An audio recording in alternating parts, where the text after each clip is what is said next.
Hey, this is another episode of UFO Garage. I'm Ben. And I'm Joe, and this is where we talk about UFOs, aliens, and all things weird.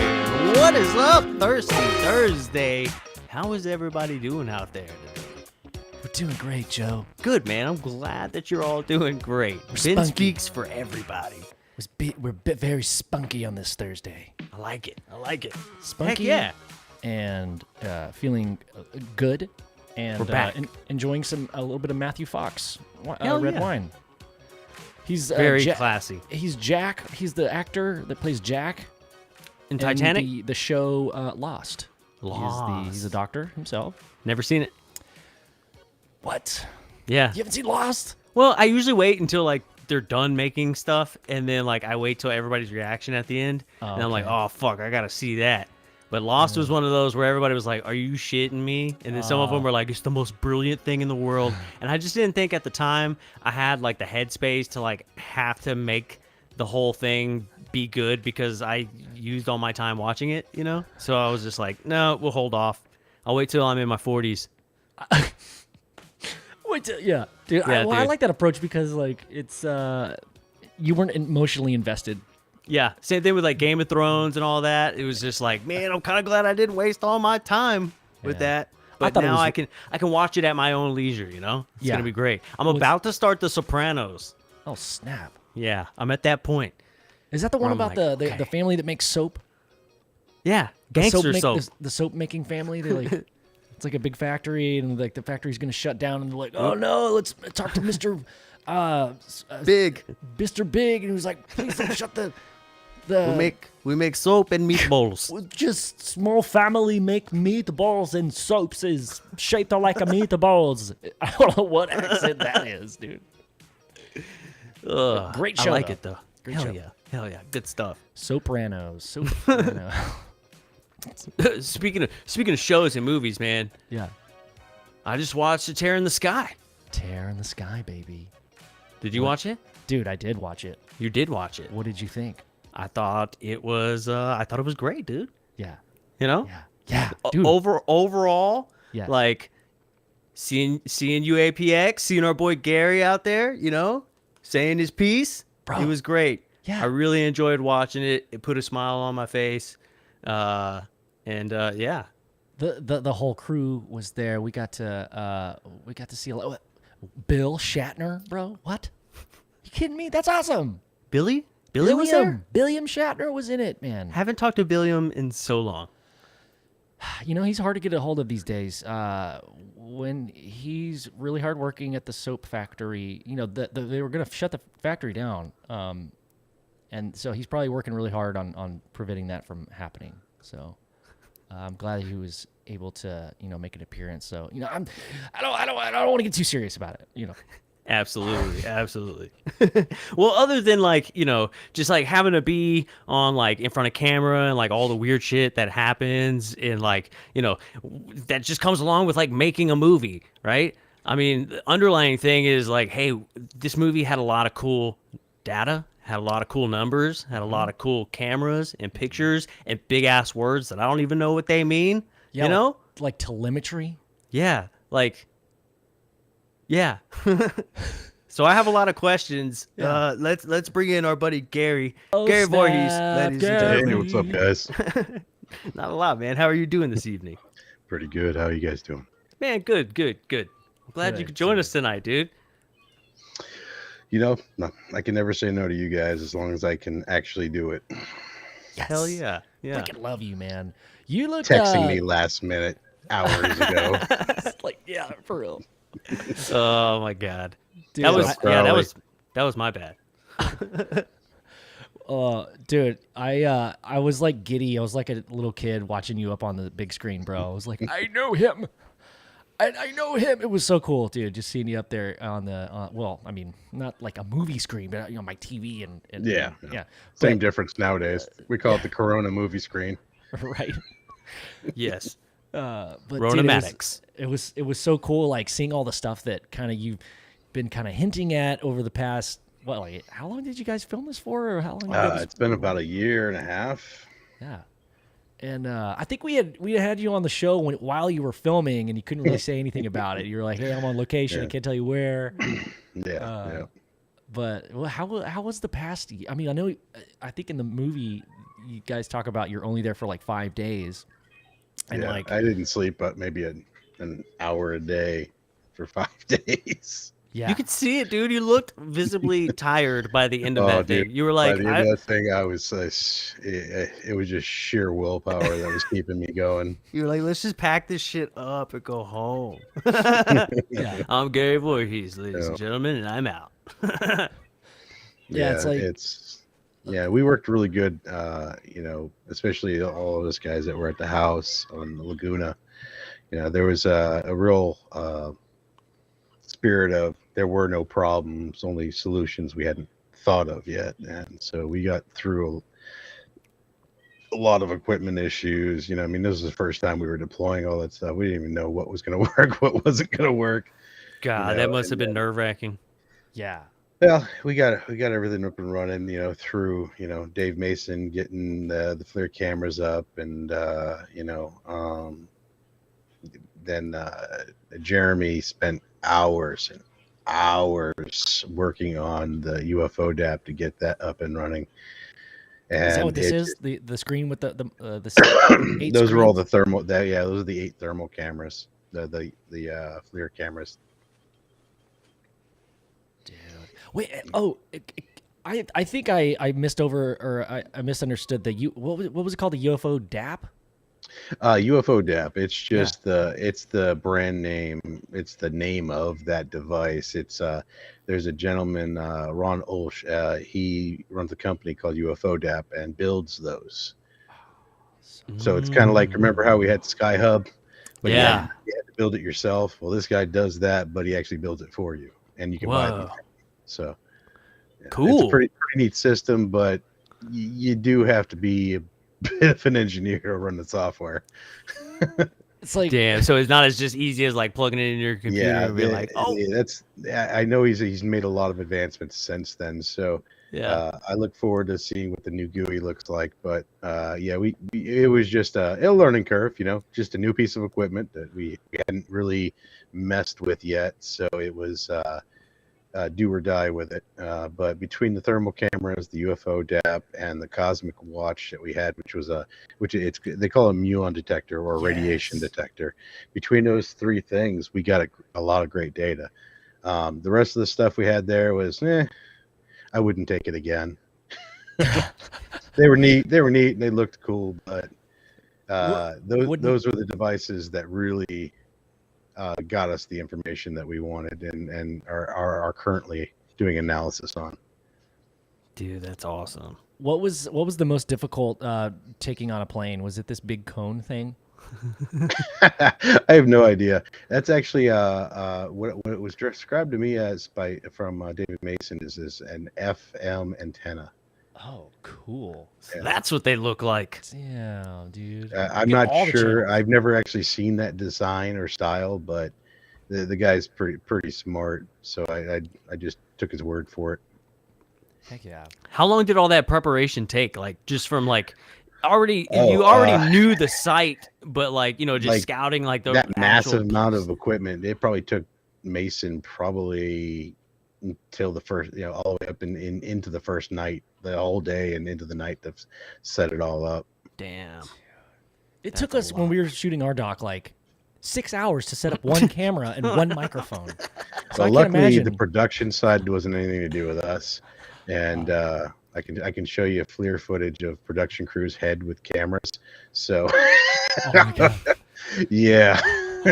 Oh my god. Dude, I had a thought while watching, man. Speaking of like the difference in camera between like production and what you're actually trying to freaking film, there's so many documentaries out there where like the cameras used, like especially like ghost shows or documentaries, like the really nice cameras are always pointed on the hosts, and all the shitty cameras are used for the ghosts. Like, Well, I'll tell you but what, in man, this case, it's the opposite. We're like the production crew with Vinny and those guys. I mean, these things are red cameras, which in the industry is like It's some of the best cameras you can buy. Like $60,000 camera. Yeah.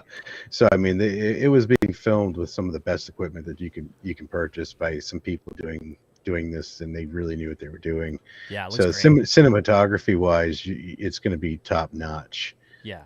Yeah, it looks great. And yeah, I guess what I meant by that was like, usually it's like the other way around, but on this film, you guys actually had some really dope equipment. Like, I'm so glad it wasn't like one computer screen and like one, we picked up one of these cameras. I don't know. It's like from Amazon or something. So I'm really glad. Yeah, the next thing UAPX will put out will be filmed on GoPro. So don't get used to it.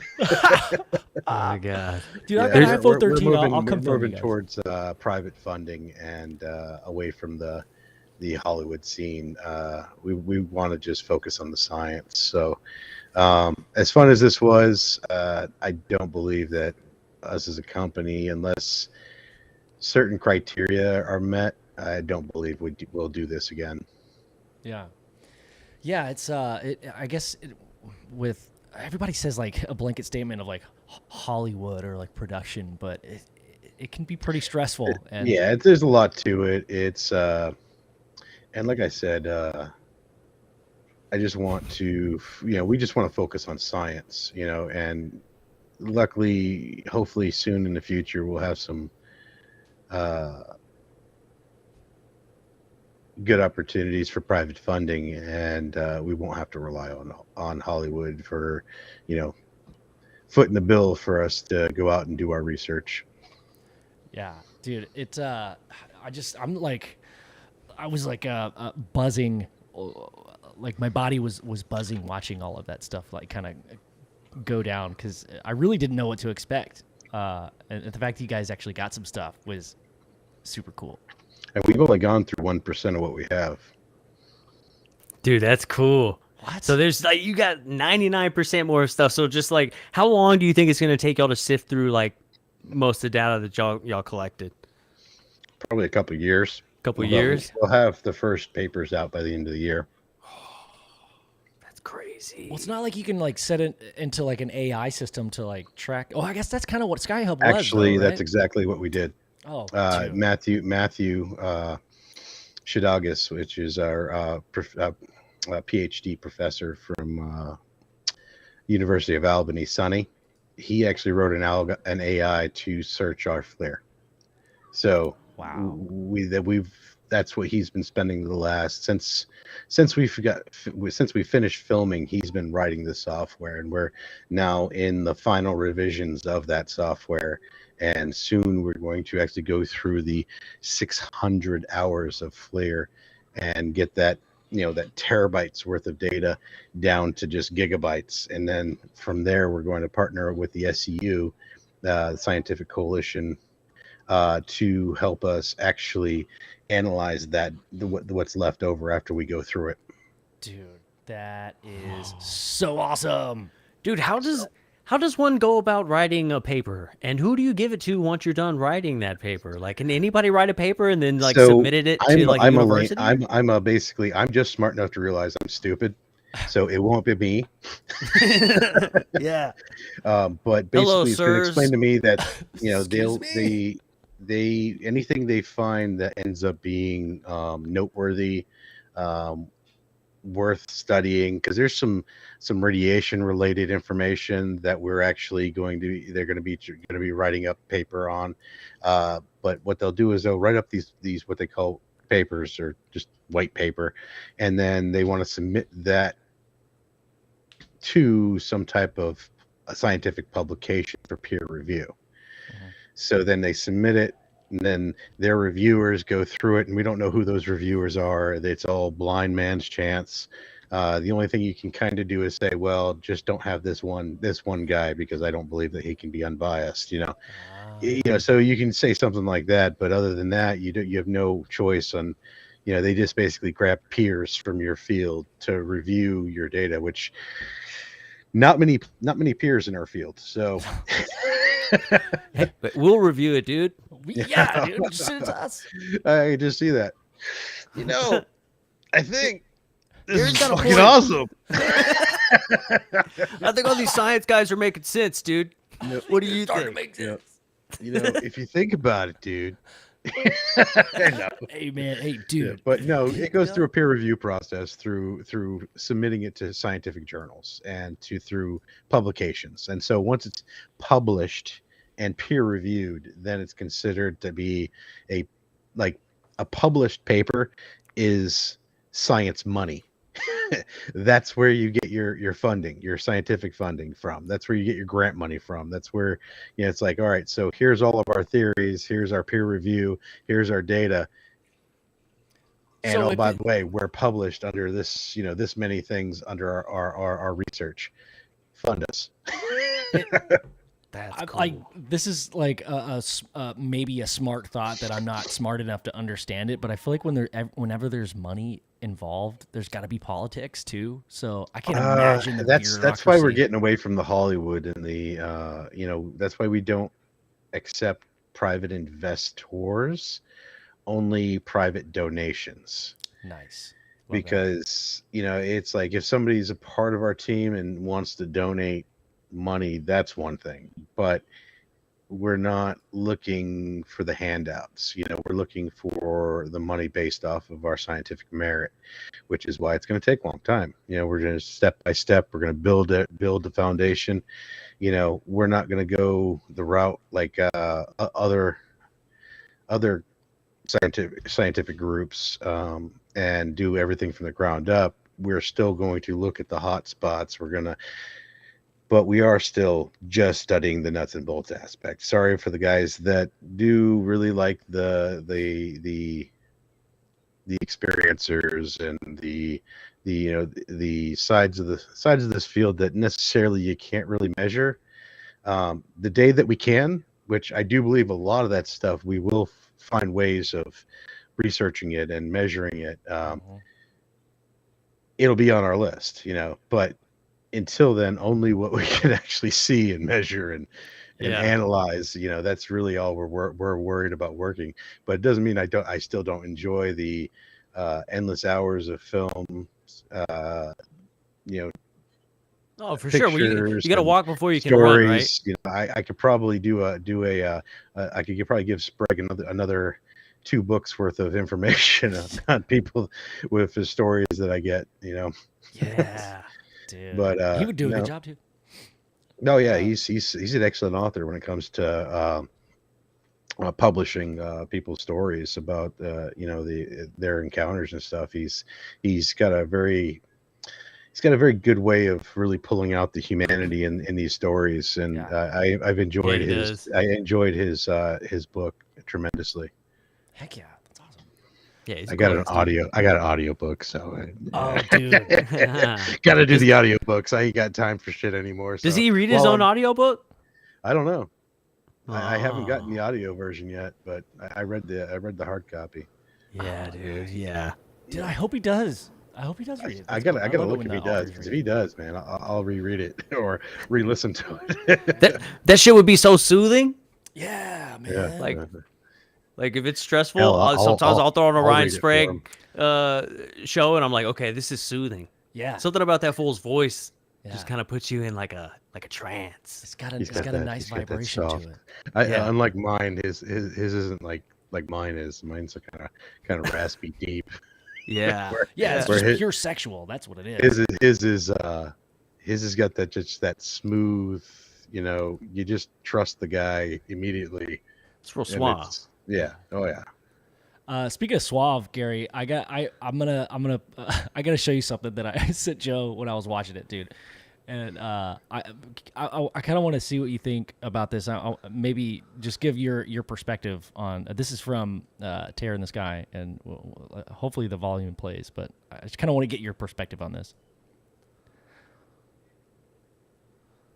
Why'd they leave you hanging, dude? I guess I was just too far away, and we had cues and marks on it. That was like the 5th or 6th time that we had done it. And, so you were like, let's just go. Yeah. I was just fucking like, yep, I'm done. Everybody else was like, it's morphin time. And you were like, fucking, let's go. Yeah. I mean, honestly, I'm not real big into the whole acting aspect, so I'm just like, All right, here's the actual information. Let's just do this. All right. It's I was it's so like, glad that I'm so glad you actually didn't go like out of your way to get that fist bump. Like you It handled would that have been perfectly. awkward if I did, anyways. Yeah, yeah. I love it because I for everybody like that doesn't like know you or maybe hasn't heard you on a show, maybe it's the first time seeing it, like they don't understand your personality, but like for me it was hilarious. It was just cracking me up because like the things that like I was thinking like, man, I bet Gary's thinking this right now. Like every time you were on camera I was like, Gary's saying this in his head right now. It was just making me laugh. Yeah. I just kept a lot of, make sure I was. I just made sure I was there to find things when they need to be found. Make sure that I was keeping up with whatever the guys needed. Honestly, I was just everybody's bitch for the whole movie. I mean, it was just, what do you need? What do you need? What do you need? And just Yeah. run around just trying to make sure everybody had what they needed. Even at one point, Matthew was distraught because he had to eat breakfast yet. So I made him up eggs and bacon and brought him up to the roof to him.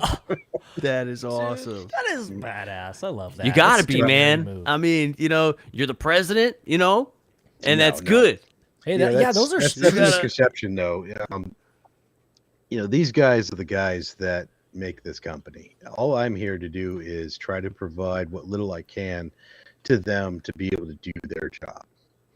That's Yeah. called true leadership, man. You're not you're leading the pack, man. That's good leadership Without quality. your there, dude. bacon and eggs, nobody's running.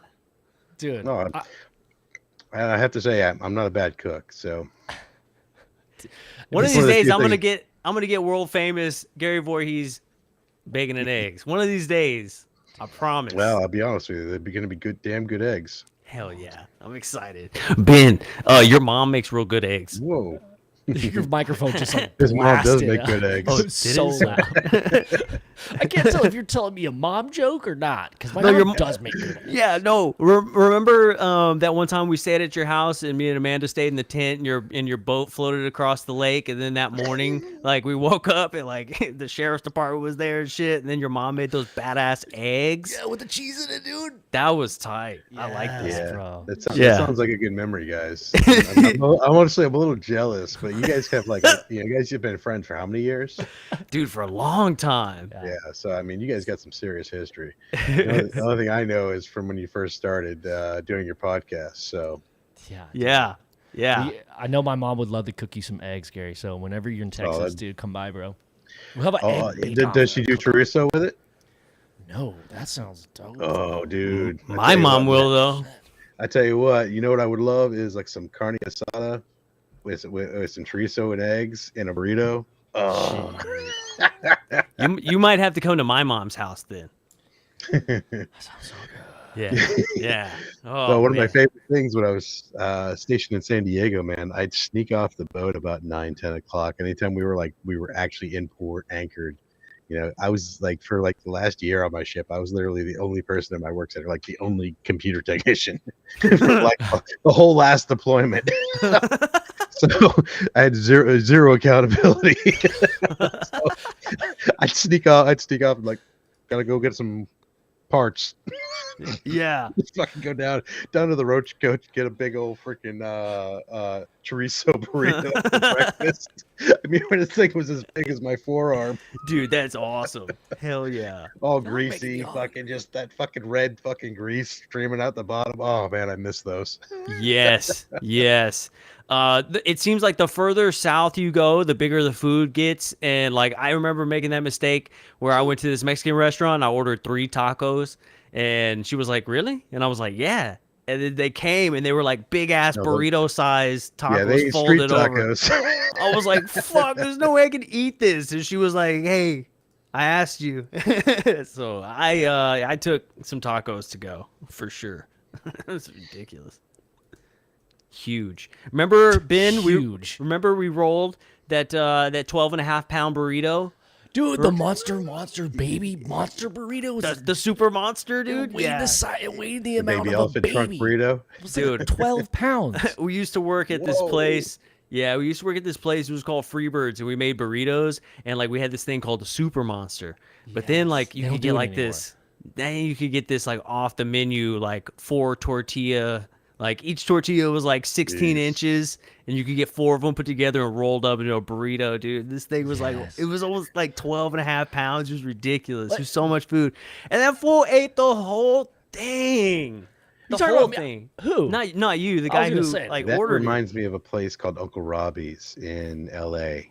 And it's just a small little like in San Gabriel Valley. I think it was in San Gabriel, but it's a place called Uncle Robbie's, and they made the best burritos. But what they also had was this thing that was called carne asada fries, and it was basically fries with carne asada and all the fucking fixings all over the top. And oh my god, dude, Yes. it was so good. Uh-huh. We're gonna make it. We're gonna make every stoner in the audience go out there and get the munchies out there. They're gonna be in the kitchen cooking up some hamburger. I'm making me Dude. some tacos. Yep. Everybody's putting the margaritas down and starting to light the joints and get their nachos ready. Chips and cheese. Hell Hey, yeah. so that entire time, I was trying to look up this meme, and I couldn't think of the name Pablo Escobar. But there's this meme that made me think of what you were talking about, Gary, being the last technician on the ship. Like this is you, the last technician. We're just Sometimes it felt that way, man. All right, hour 30, and I'm still awake. I'm sitting here. The computer's still running, but I'm not. Oh my god. That's nice though to like not have to like, you're the only guy. You can go do whatever you want.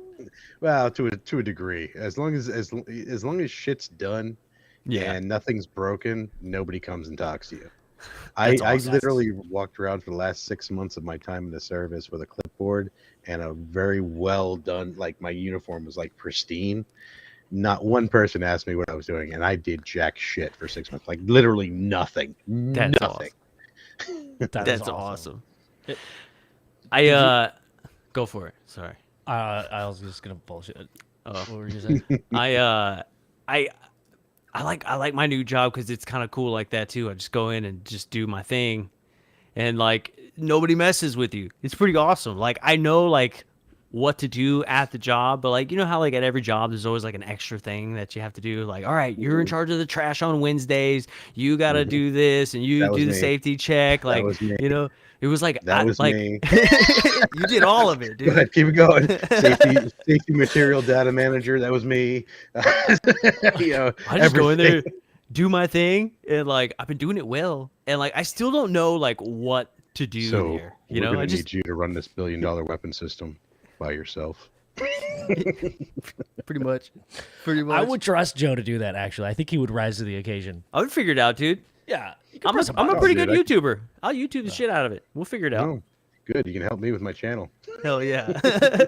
Dude, I can't Carrie. wait. So about this whole editing thing, Yeah, just don't do it like we do. I Just don't I edit. tell you what, man, that scares me the most because, like my 2 big projects for the next 6 months while I'm taking this little social media hiatus is, I got a VA claim that I'm trying to push. Get all the, you got to do all of this legwork to get all this proof and basically you have to write up a scientific paper about why you're so fucked up that they need to give you money.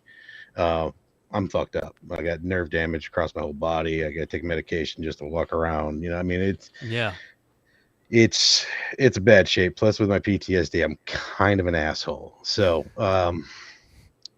it's not very conducive. Oh no, it's not very conducive to stick me in a blue collar job because I'm kind of like, you want me to do what? Oh, You Yeah. realize that that's a stupid thing for me to do.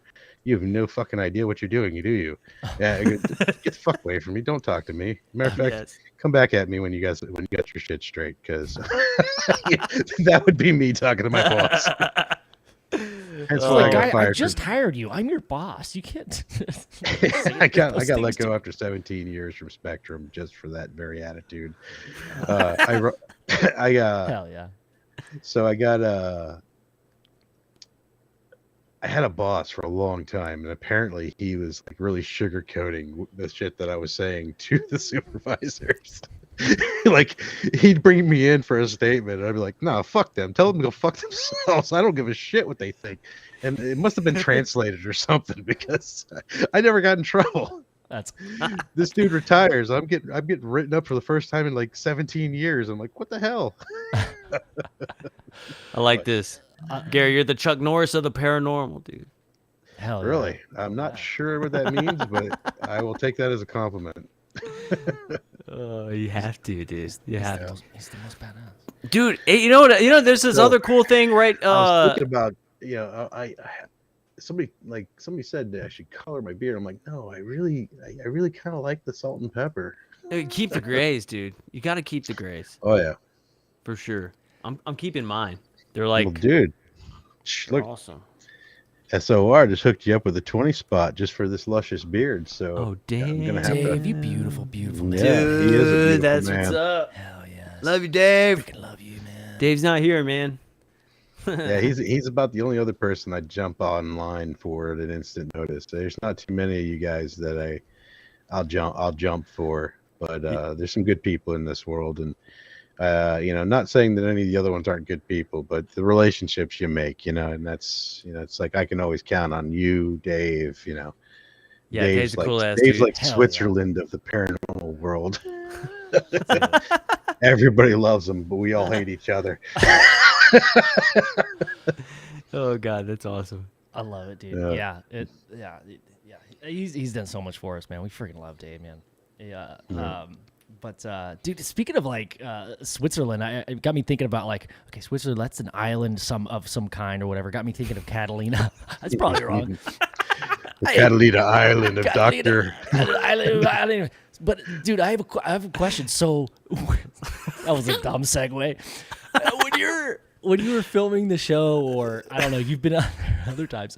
Did you? When I was filming my show, it sounds like my mom's asking me a question. When you were doing your show, when you were filming your program, Oh my god. like, did y'all ever see? it's a anything when movie, Ma. It was a movie, Mom. It was a movie. It was a film, Film. a feature-length movie. Feature length. No, go ahead. See, I'm sorry. Thank you, Mr. Crowley. Thank you, brother. Ooh, love you, brother. But yeah, so when the cameras were shut off, I don't know if they were ever shut off or if there was like a When moment you're where on you a guys. set, I'm going to give you the best advice anybody ever give you. Nothing is ever turned off. You're always on, and you never say a damn thing you don't want to be spread across the entire internet. So no hot mics. Oh, I guarantee there was tons of them. It's going And, to the and bathroom. guess what? I still was talking shit. Yeah. Someone knows all your dirty jokes. Caroline actually put up a clip where she's like, "Do you guys actually talk about that?" I go, "With far more fucks than I've said in that." She goes, "What?" I go, "Yeah, That's a lot amazing. more fucks than that."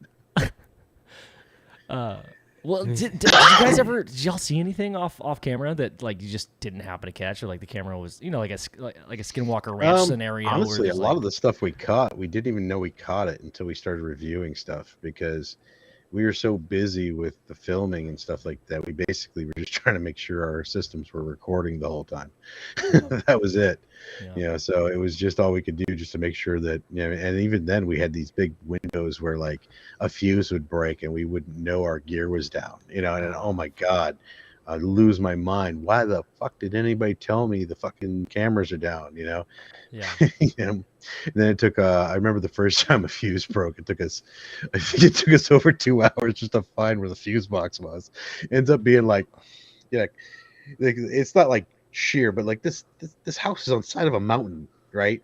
Yeah. So the front yard is just like sheer rock, and there's this like tiny little ledge you walk out on, and there's like this little door that opens, and that's where the panel box is in front of the house. And I'm like, that's the worst place. That's the worst place to have a panel box. Like literally, if I'm about to murder you, just It's like walk on a up, cliff. just open it up. You can't see me. I'm down at the bottom. Just turn everything off in the house. Boom. Well, the fuse box to the house broke. I thought you were talking about like to some Well, equipment. because this house is a beautiful home, but it's old.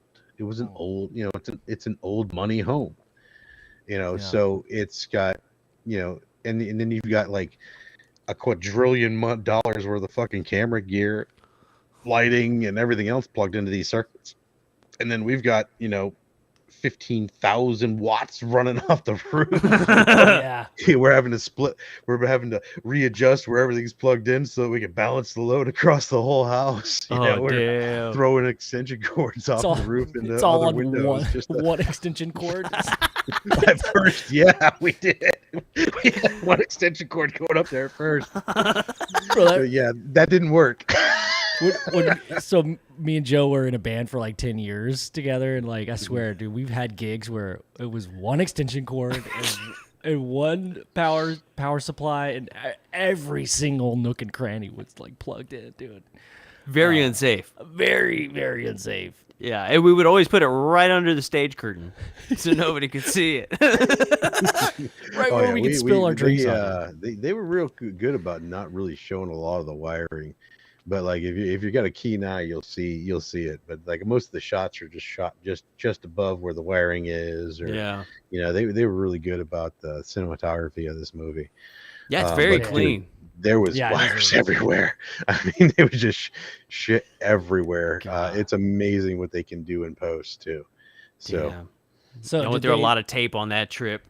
Dude, I can't. I mean, they were dumping like terabytes of film every day. I mean, it was ridiculous. I mean, just with those red cameras. I mean, they're so. I mean, I guarantee you they were filming everything in RAW. So that's yeah. So I mean, it's.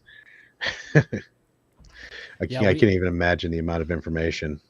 Yeah, we similarly we I don't think Nico had a red. I think it was a Black Magic, and still we shot in RAW for a lot of the still a very good camera. Yeah, really good camera. But yeah, just like unnecessarily amounts of terabytes. Like, dude, when we send it to our editor, I just sent like 2 10-terabyte drives full of like footage. It's crazy.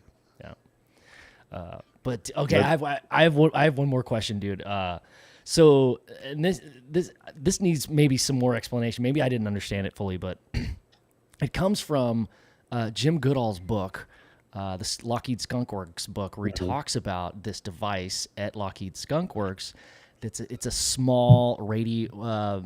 Help me out, Joe. It's not radioactive, but it's a nuclear, fission, right? Yeah, we were talking about it last week, I think. It's like a small fission device. It's like it's about like 40 foot. He said it fits in like a shipping container, and like they're working on making it smaller, but like it's like a ridiculous type thing where like you could keep an airplane like up in the air like until we're all gone and dead, and like being able to run like cities for like 40 years on it. It's pretty nuts.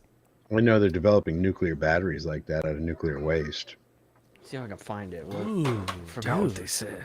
Well, so I'm not familiar with that particular technology. I haven't read that book.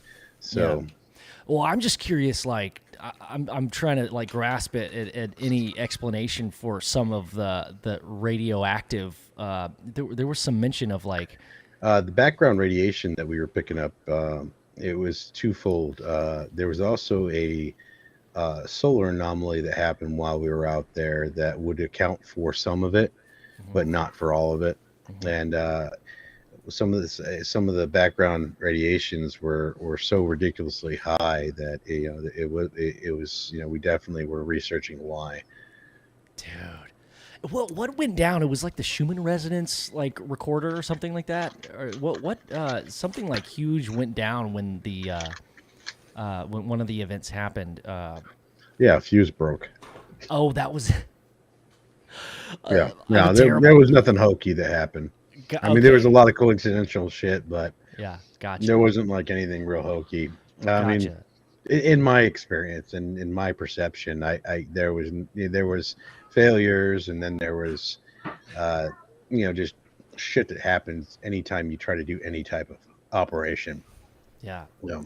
Enzo says there's been a lot of solar activity since about December. The cycle is very matter of fact, we just had a nasty solar storm. If you notice, your cell phones haven't been working that great in the last like week or two. That's because of the solar activity that's going on right now. Like I think it was like a week or two ago, you could actually see the aurora borealis like in the farthest south that you've been able to see it in like 100 years or something like that. Yeah, that's crazy. That's cool. I love that. Ooh, that's I still have not seen that in person. That's on my bucket list. Dude, that and I've gotten to see bioluminescence The once. power on the FLIR was lost just to basically somebody plugged in batteries for the cameras to charge, and it popped the breaker. So part two to the question, like, is it like some of the radar? The FLIR footage that you guys got. Do you think that could be something that was ours, or do you think maybe? Well, I know the only anomalous thing that was shown in the movie was the trifoil video, which wasn't even filmed on our expedition. Dave Mason actually filmed that in his home location. And Is that the thing that was reading like negative 75 degrees? Yeah, or that something? was that wasn't filmed on our expedition. That's pretty crazy though. Then that other little thing that comes down the screen that kind of looks like a tic tac. That's a plane. Got it. Yeah. Like in the like middle to beginning part of the movie, or like in the end? I don't know. I'd have to sit down with you and. Oh yeah. Well, if we ever get together, we'll have to sit down and I'll give you a personal walk through the movie. Dude, a private screening, if you will. Yeah, What are you doing private. in November? We're having a get together in Texas. Dude. Well, in September I'll be in Nevada, and in June I'll be in Alabama. He's a traveling man. He's a rolling stone. I'll be at the SEU conference in June, which is, if you're actually serious into the science aspect of this, that's the place to be. What is it called? The SEU conference. It's in Huntsville, Alabama, or Rocket City. Hold on. Huntsville, Alabama, just wrote a fucking country song. Dude, I want to go. Huntsville, Alabama. I mean, that's We a could write great country song. songs the entire way. That's it, dude. Sorry, let's good night do it. kisses. That's the Oh, objective. gotta get the good night kisses in, Yep. dude. It's the most important. Aw. Hold on. Hey, Kalon, come here. Come here, baby. Famous internet famous. Come here. Well, say hi to a bunch of we people all around the world? ride. Look at Gary, he's a good old guy, and even he's a great old daddy. Wonderful man. Oh no, sorry, that's not Wonder Wonderful. Woman. Wait, is that Captain Marvel or Wonder Woman? I couldn't It's see. Wonder Woman. Wonder Say Woman. hi to everybody. Say hello, Joe. Hi, hi, hi, Hello. Hi. Say hello, Ben. Say hello, Joe. Hi, Joe. Hi, Ben. Hello. I like All right, I say like your good night, PJs. everybody. Good night, everybody. Good night. Night. All right, woman to woman. Cute. Oh my I god. love it. I love that. Yes, dude. Yes. I'm so excited. I'm so Now excited. you know why I disappear for so much time. Oh yeah. Oh, Can't get this time get back, so hell no. Absolutely. It's yeah. Oh, Yeah. we get it, man. Yeah. Yeah. yeah.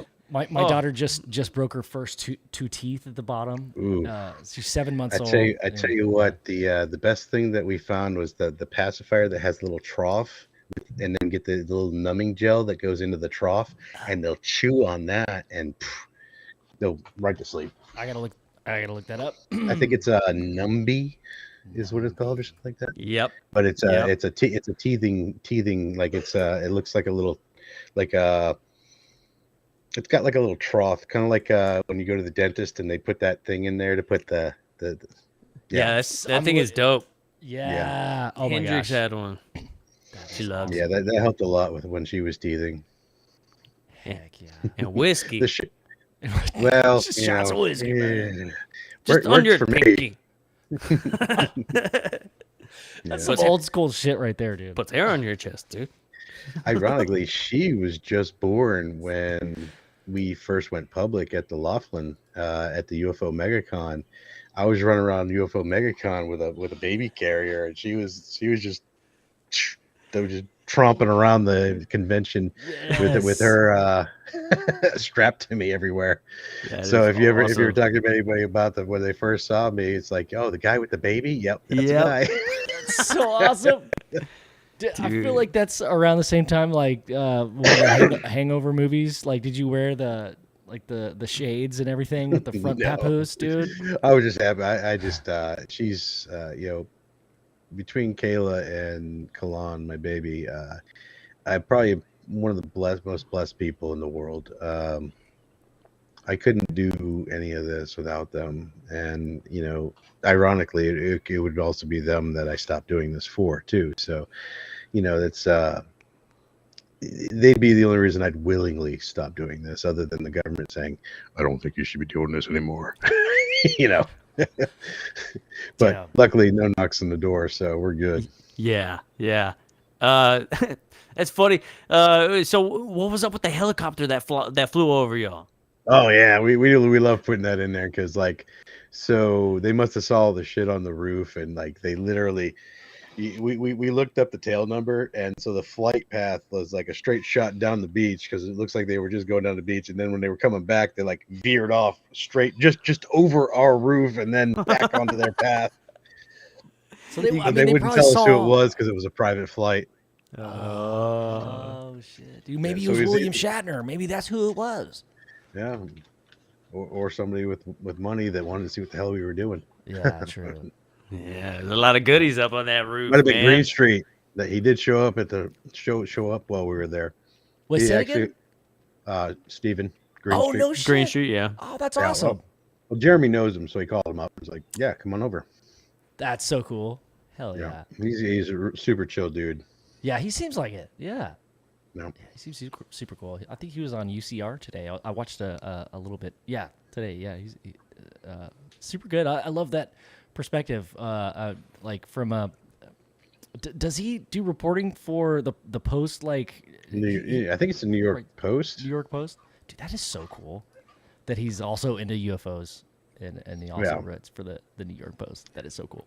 He does that. You'd be surprised how many people are secretly into UFOs. I just found out that the CEO of my company is also into UFOs. We had beers last night. Tell him And the president of UAPX, the only civilian-run research company on UAP.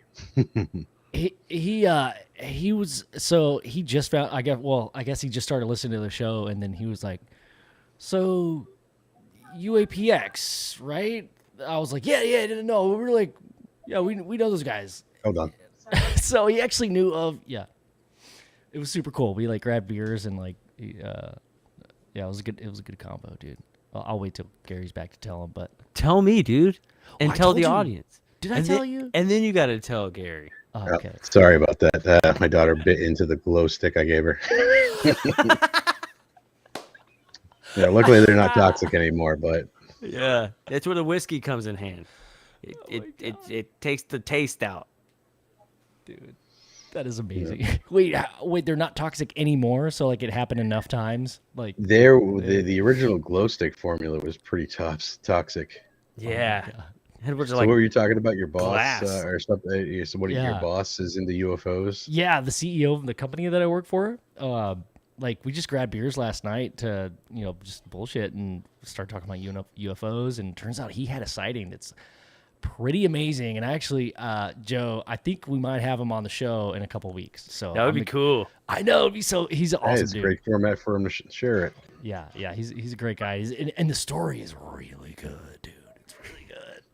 So I'm stoked. But yeah, you were saying we you definitely need more credible people like that come out and come forward. Somebody that's a CEO or the president of a company that's that's outstanding. Yeah.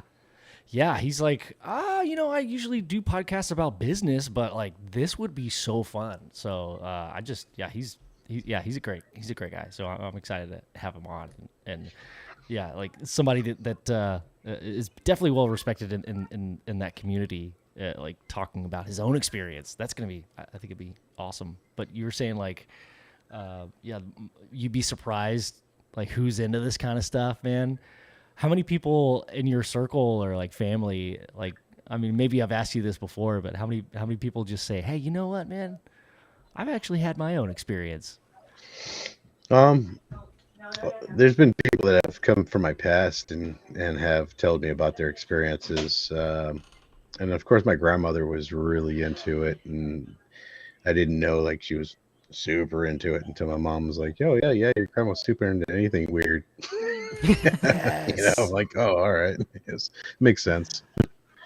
But no, So I've had a couple of my old friends. You know, it's like I know there was one story a friend of mine told me about how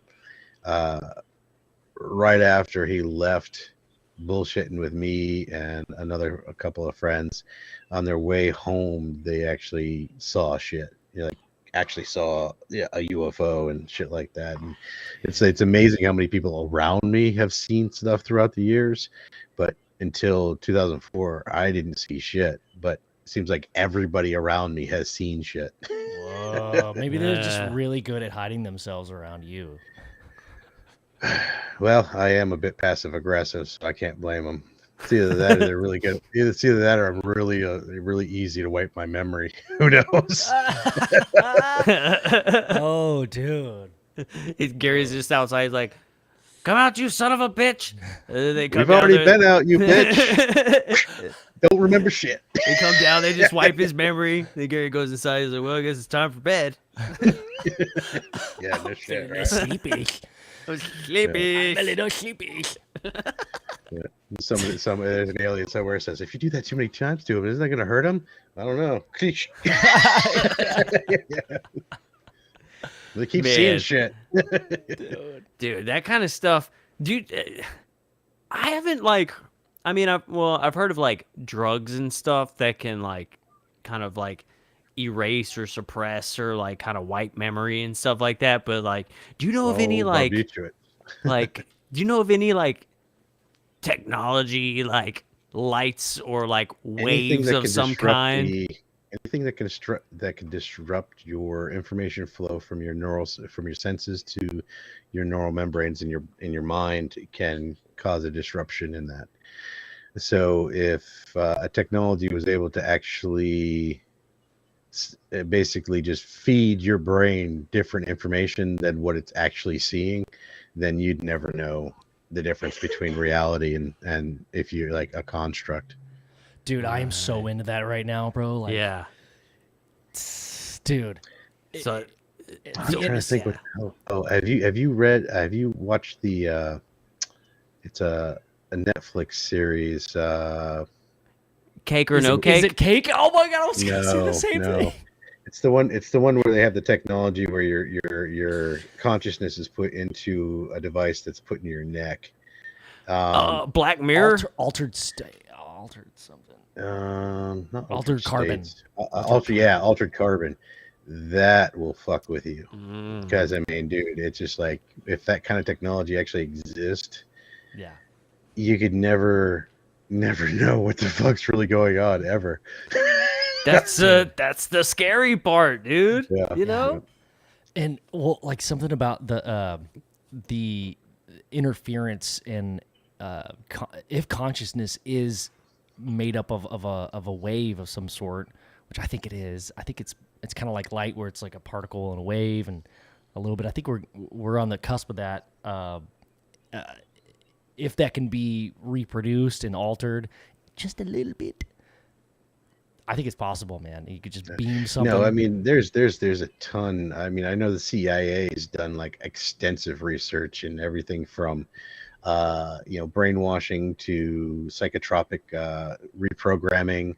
I mean they've done some pretty sadistic sick shit to figure out exactly how to fuck with people's brains. So I don't doubt that they've figured out ways to manipulate mass crowds too. Hence all the sheep now.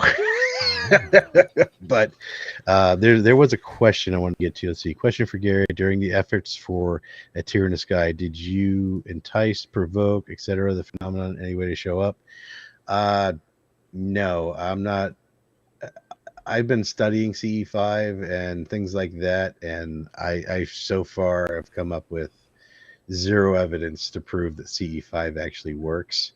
I am a big proponent of consciousness and things like that, but that's also, it falls in that category of stuff that we can't measure yet, and it's just all theoretical work. So, I don't mind rapping about it, but you can't measure it. So it's super interesting, and I didn't do anything, go out of my way to do anything like do extra meditations or anything like that. And Positive I meditate on a regular basis anyways, but it's and I know it was getting pretty stressful towards the middle of the shooting, so I was kind of the only thing I really meditated for is my own peaceful mind.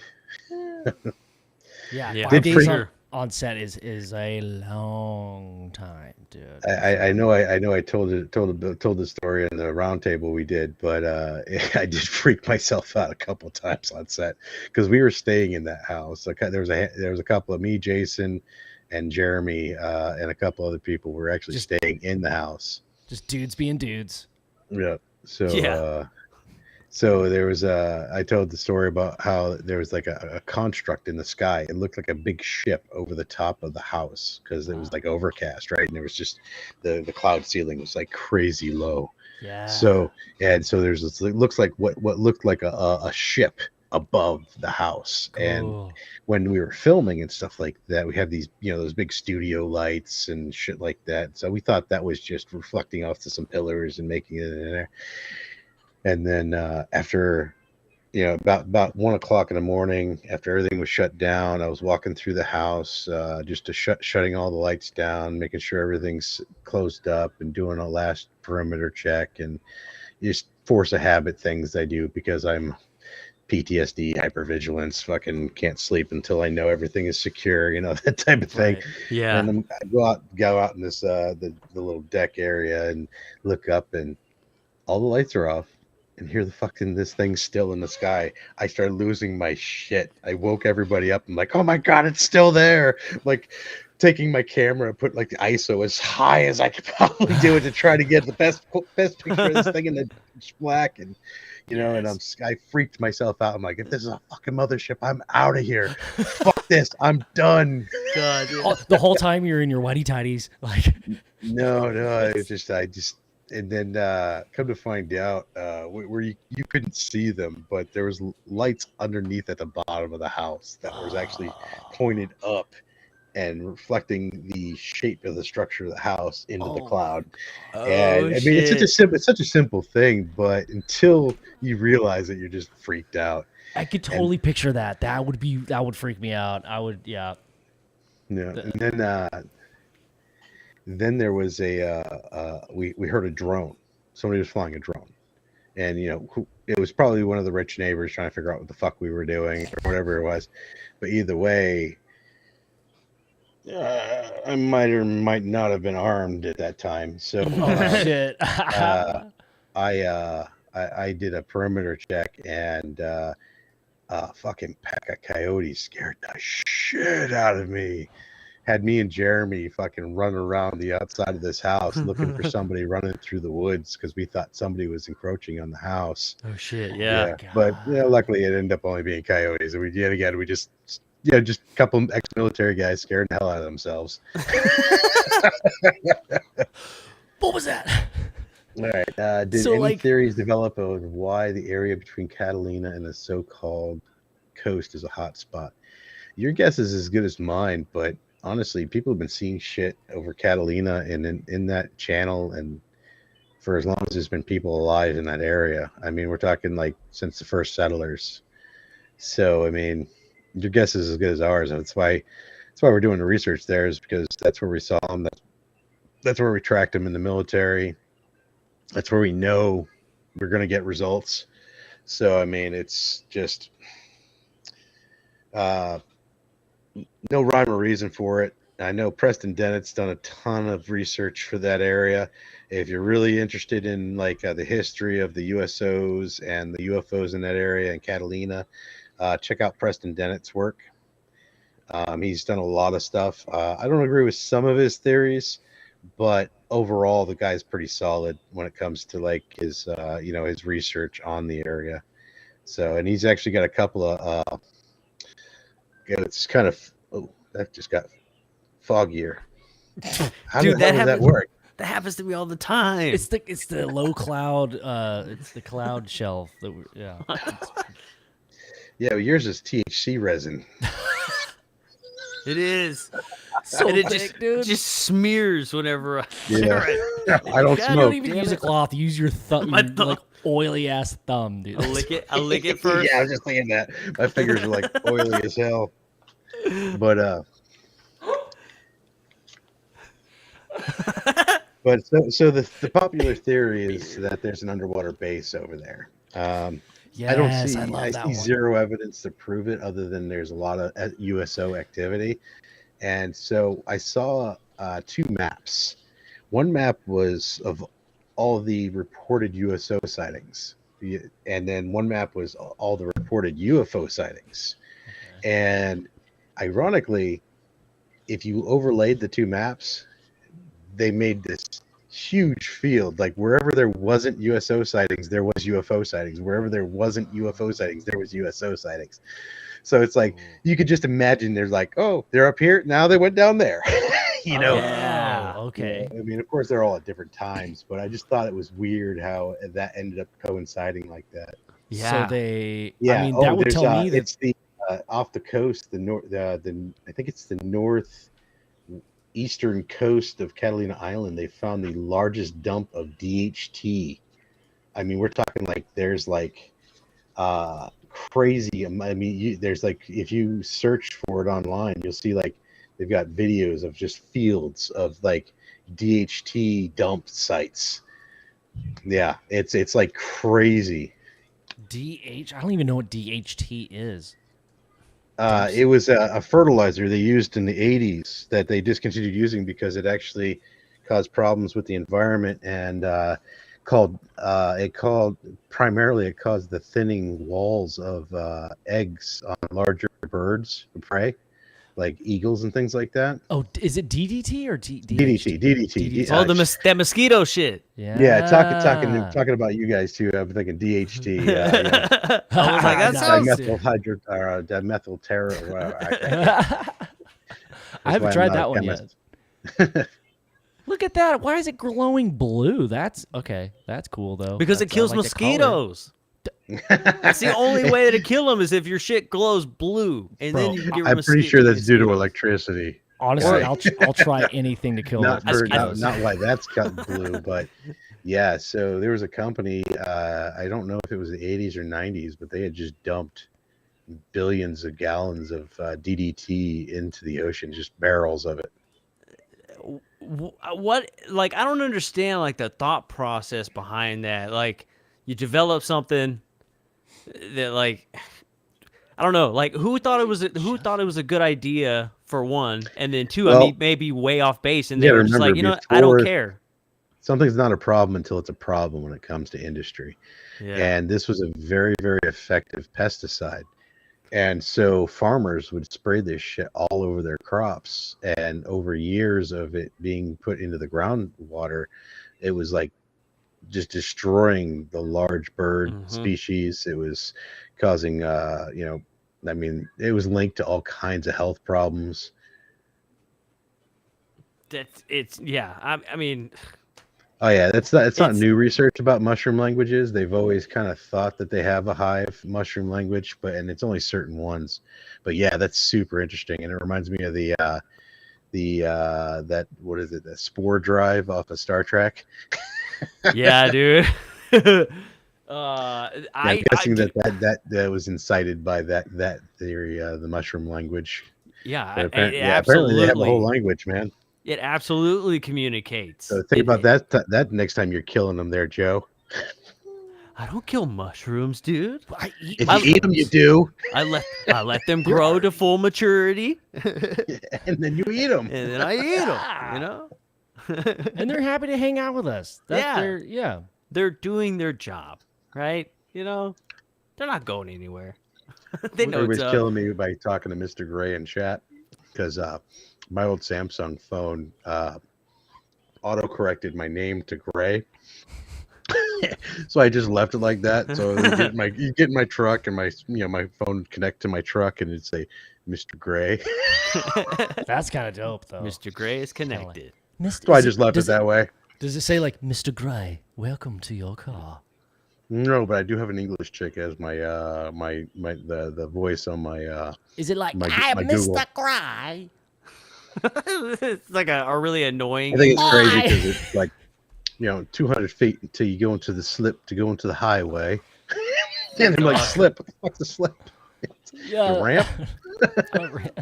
I had Cookie Monster as mine. Oh, awesome. Yeah, yeah. It was awesome, dude. Just listening to Cookie Monster tell you what to do. It was great, man. T is for turn right now, you dumb bastard. Give me a cookie. Cookies. He'd always say that. Cookies for me. Cookie up ahead. Oh no, that police officer. It's good. Take left. Yum nom nom nom nom. and then Waze just like sucked, so I stopped using it. That was the only reason I used it is because they had a Cookie Monster filter that you could use. And that was it. He's got one last question. He says, if others wanted to take similar efforts to capture UAP data, what sensors or equipment would you feel gives you the best data?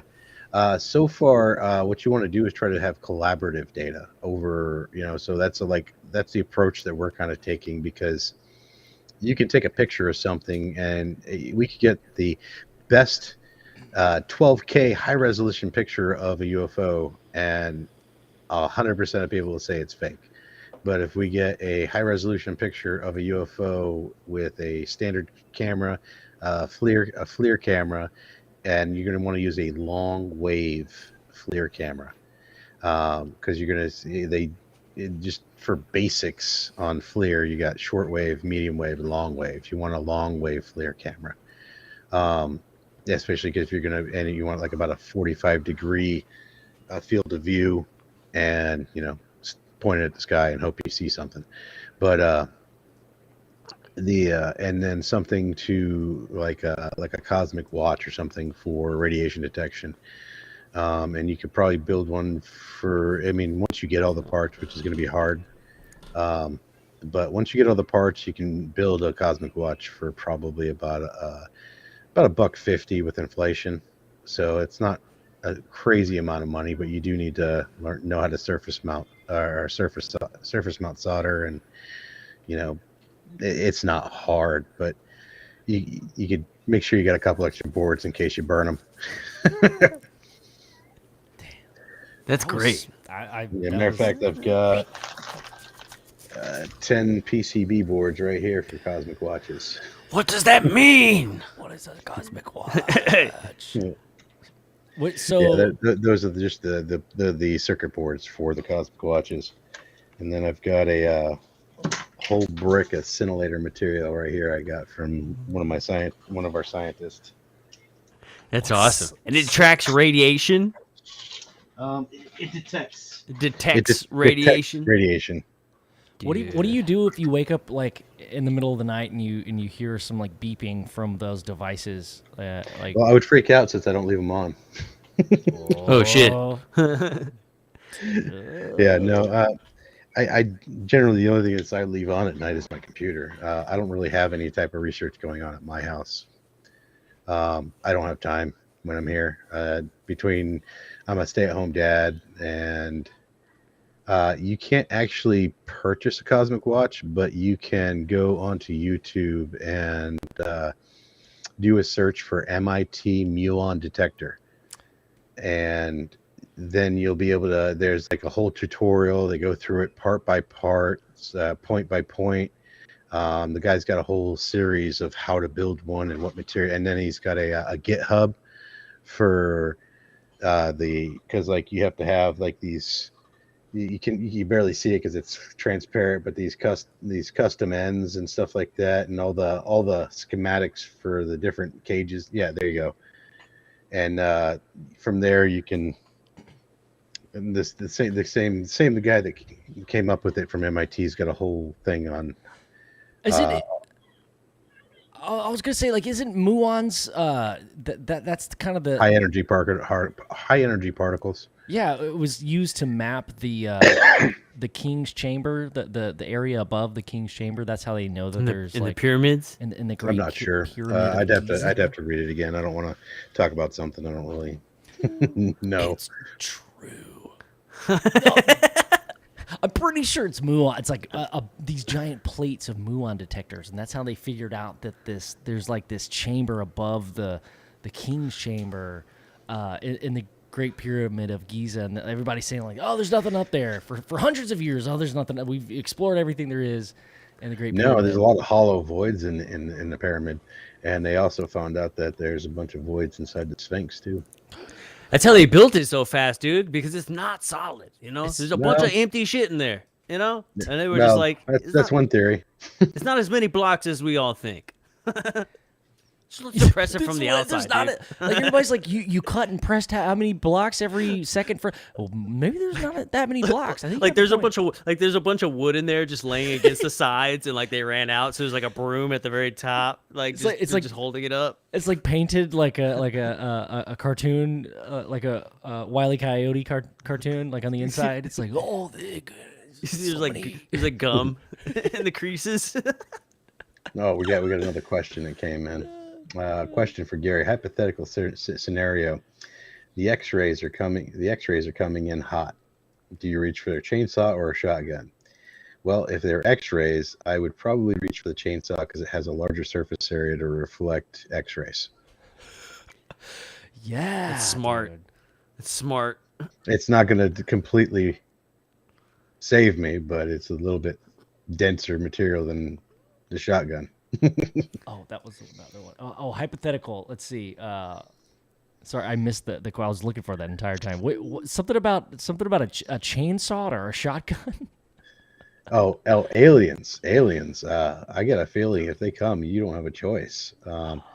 That's why I'm not a real big fan of the whole abduction situation. Because if it's true, I mean, these people are literally ripped from their lives with zero. I mean, who's in their right mind is going to be like, yeah, I'm free Tuesday night if you want to beam me up, cut me apart, put me back together, and then put me back into my house and, make me think I'm crazy. Yeah, I'm good with that.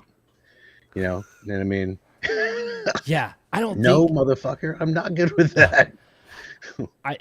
I'm busy Tuesday. Actually, my schedule is very full right now. And I'm real skeptical on like some of the aspects of the experiencers. And I'll be honest with you, the only reason I'm skeptical is because it's never happened to me. And I, it's like a lot of people want to dance around these fucking things like, oh, they're all fucking insane, or they're all survivors, and it's like it seems like everybody has to be on one side or the other. I've never experienced it, although before 2004 I never experienced anything anomalous, period, other than a couple of weird things that could possibly be explained away by other things. But Yeah. I reserve the right to change my mind at any given point based off of information that I receive and experiences that I have. So, although I do believe that there is a good percentage of mental illness being at play, but who's to say it's not caused by exactly what they're talking about? Ooh. So, Love so that. you kind of have to have you have to be sympathetic to the situation. Like even if somebody's mentally sick, why would I want to make fun of them? Yeah. You know, Yeah, absolutely. I mean, so whether they're telling the truth or not, there's no point in making fun of them because it's really not going to help the situation. Yeah. Like me and Melinda, we don't agree on just about anything. I love Melinda so much. But I love her to death, and we can have conversations for hours about things and never agree on anything and still be great friends. Yeah. So and then let's see, if you don't do CE5 and there were no nuclear assets drawing the phenomena, do you think it's wild that neutral filming captured data? No, dude. I mean, you have nuclear reactors floating around all over there. I mean, you got carriers, you've got submarines, nuclear submarines running around that you don't even know they're there. You've got a nuclear power plant in San Diego. You've got one in Long Beach. I mean, there's nuclear assets all over there. We also blow up Guadalupe or the island to the left of Catalina Island all the time. We literally shell the crap out of that island with our 5-inch 54s all the time, and we use ordnance. And I know the SEALs do underwater demo practice over there. So I mean, there's so much shit that happens over there. I mean, and then of course one of the biggest ecological problems with the DDT that was spilt over there. There's so much shit going on there. I'm not surprised there's stuff going on. They're probably just like, wow, look at this shit show. Yeah, seriously. Seriously. Like they just came here and just took a shit in our front lawn. They probably think of us like they think of the neighbor's dog, It's like DDT thing. It's like some Godzilla shit. Like that's where he's gonna come from. Yeah, if you want to ask me questions in the chat, just be consistent and just keep posting them like crazy, and then I'll see them. Hell yeah. Well, while Capitals helps too. While we wait, I earlier you were talking about the different types of radar detection, and something was like long wave. Or Okay, the FLIR? so that was the infrared, the FLIR. Infrared. All right. So okay. with FLIR, when you go and look at the product, if it's a higher end something, it'll tell you the wavelength or how many nanometers the wavelengths are.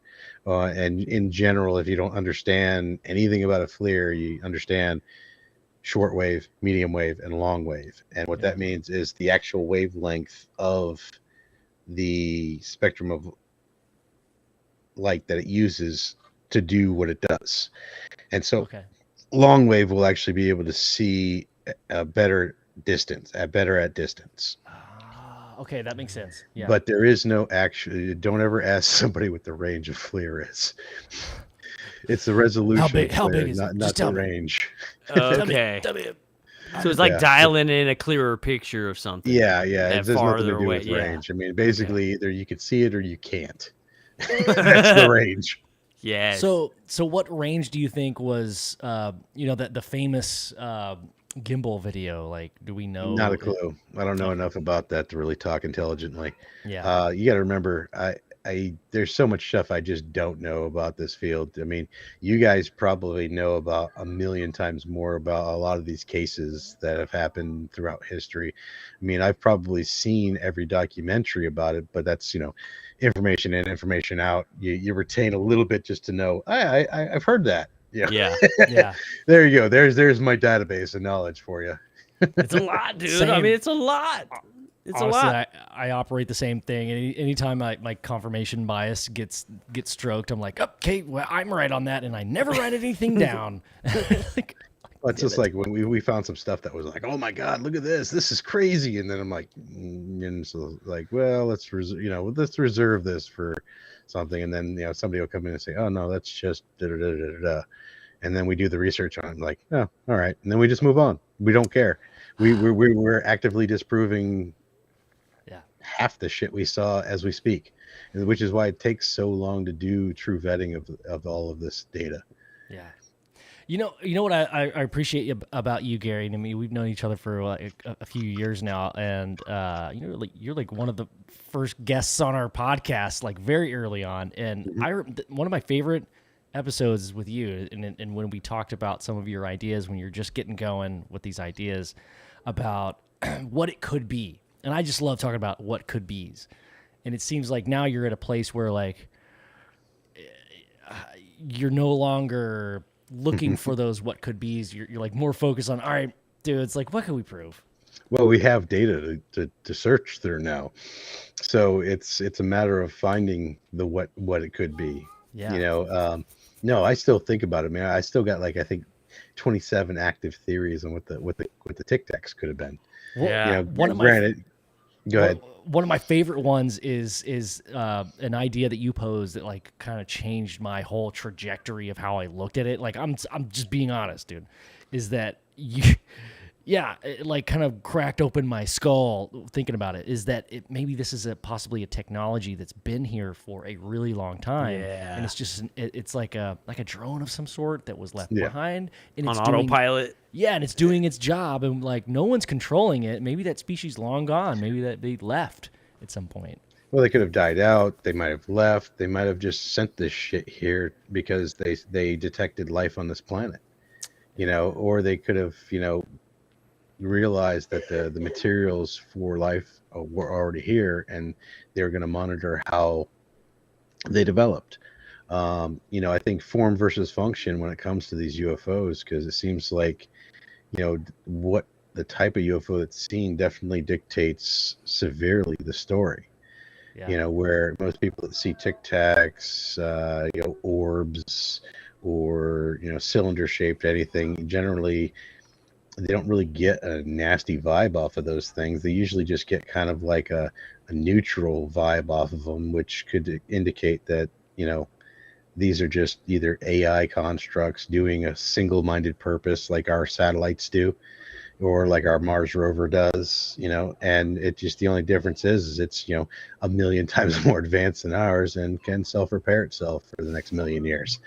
you know, it's just receiving intergalactic updates and just 3D printing itself new bodies every, 100 years. Or maybe it's like half mechanical, half biology, so where it Yeah, like I actually just got a theory about some of these metamaterials, because so I had received a report about a metamaterial that had like organic material doped into it.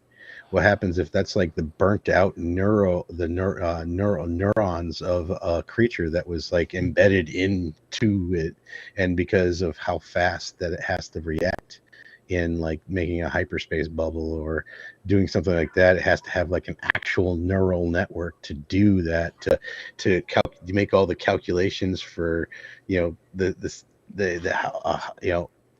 how it moves and things like that, and it has to have all this neural network that stands throughout the entire outside shell. That would be amazing.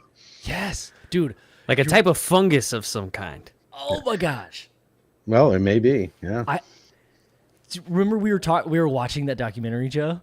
Yeah. The fungus. It's not called Fungus Among Us. It's called something else. That's an Incubus album, dude. Yeah, but dude, I had this idea while I was like, we were in Vegas watching this documentary. I'm like sitting, just all I could do was sit in bed because I had food poisoning. All I could do is just sit and think about shit. No. Yeah, it's like, Somebody went to the seafood buffet. I ate sushi off the street. Okay, no one told me not to. It was Are you fucking retarded? It was warm. I thought they warmed it up. That's like a chicken salad from a fucking vending machine. It was good. Think, man. So there was this guy who was selling cheeseburgers, and I got the number hungry. 3. I'll tell you what. Good. If it wasn't moving before I got there, I'm not going to eat it as sushi. Hey, you live in the only exception is good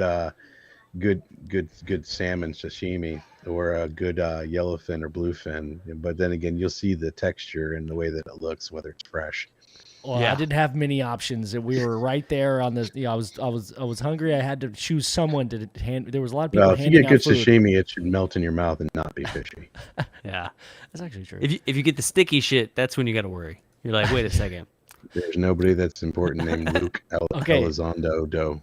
Wait, so hold on, before you answer that one, dude, is this idea that I thought of, like, if so the Japanese subway station was kind of mapped out. They did this whole research thing where they added protein sources like oats to map out the most efficient way to build the underground subway system. Subway. Yeah. So what if you took that same biological construct, but then you added some kind of CRISPR aspect to where instead of the spongy outer texture of whatever the spore or mushroom or mold it is, instead over time it's more carbon mixed with like iron or something, so it hardens over time, and ultimately, like in calcified. Thank you. That's what I'm talking about. So like it grows itself and then like becomes a very hard structure. So in a sense, like, I mean, you're talking like coral. Like that, but like an intelligent coral, like that can map out stuff and have a code to fix itself. You say, yeah, no, that's a great point. But like there's biologists right now that can like change the DNA of small plants to make them bioluminescent under like. Yeah, that's really cool. I want some goldfish that glow. Oh, dude. That would be dope. Was it the damn it CRISPR? You can make some glow in the dark goldfish, Oh dude, with yeah, CRISPR. CRISPR is probably one of the most scary and outstanding inventions of our lifetime. Yeah. That technology both frightens the hell out of me and gives me the hope that we could actually cure individually based cancers. Because unfortunately, cancer, it's like a misnomer saying, "Oh, he had cancer." Well, cancer is basically just any type of anomalous cell that replicates and causes a problem and makes some type of mass or something like that. And basically, if it's a bad kind, it just keeps replicating and becomes a problem. And so then these cells are basically useless. They just don't do anything other than form a mass. And so it could be any kind of cell. It could be a heart cell. It could be a cardiac cell. It could be a liver cell. It could be a stomach cell. It could be your skin cells. And that's why you have all of these different types of cancers, because we all have different DNA, RNA, and everything like that. Something like CRISPR could actually just go in and see, like, if, say, you had your umbilical cord, and so the purest form of your DNA would be in that umbilical cord, and that would be the template for you. You could take that and basically reset your body with it. Before you stuck your wick where you weren't supposed to, before you got AIDS, before you got any types of cancers, or you could actually be pre-screened for any type of genetic flaws to help. They could turn certain genetic markers on and some off. They could actually be used as a tool for destruction in that case too.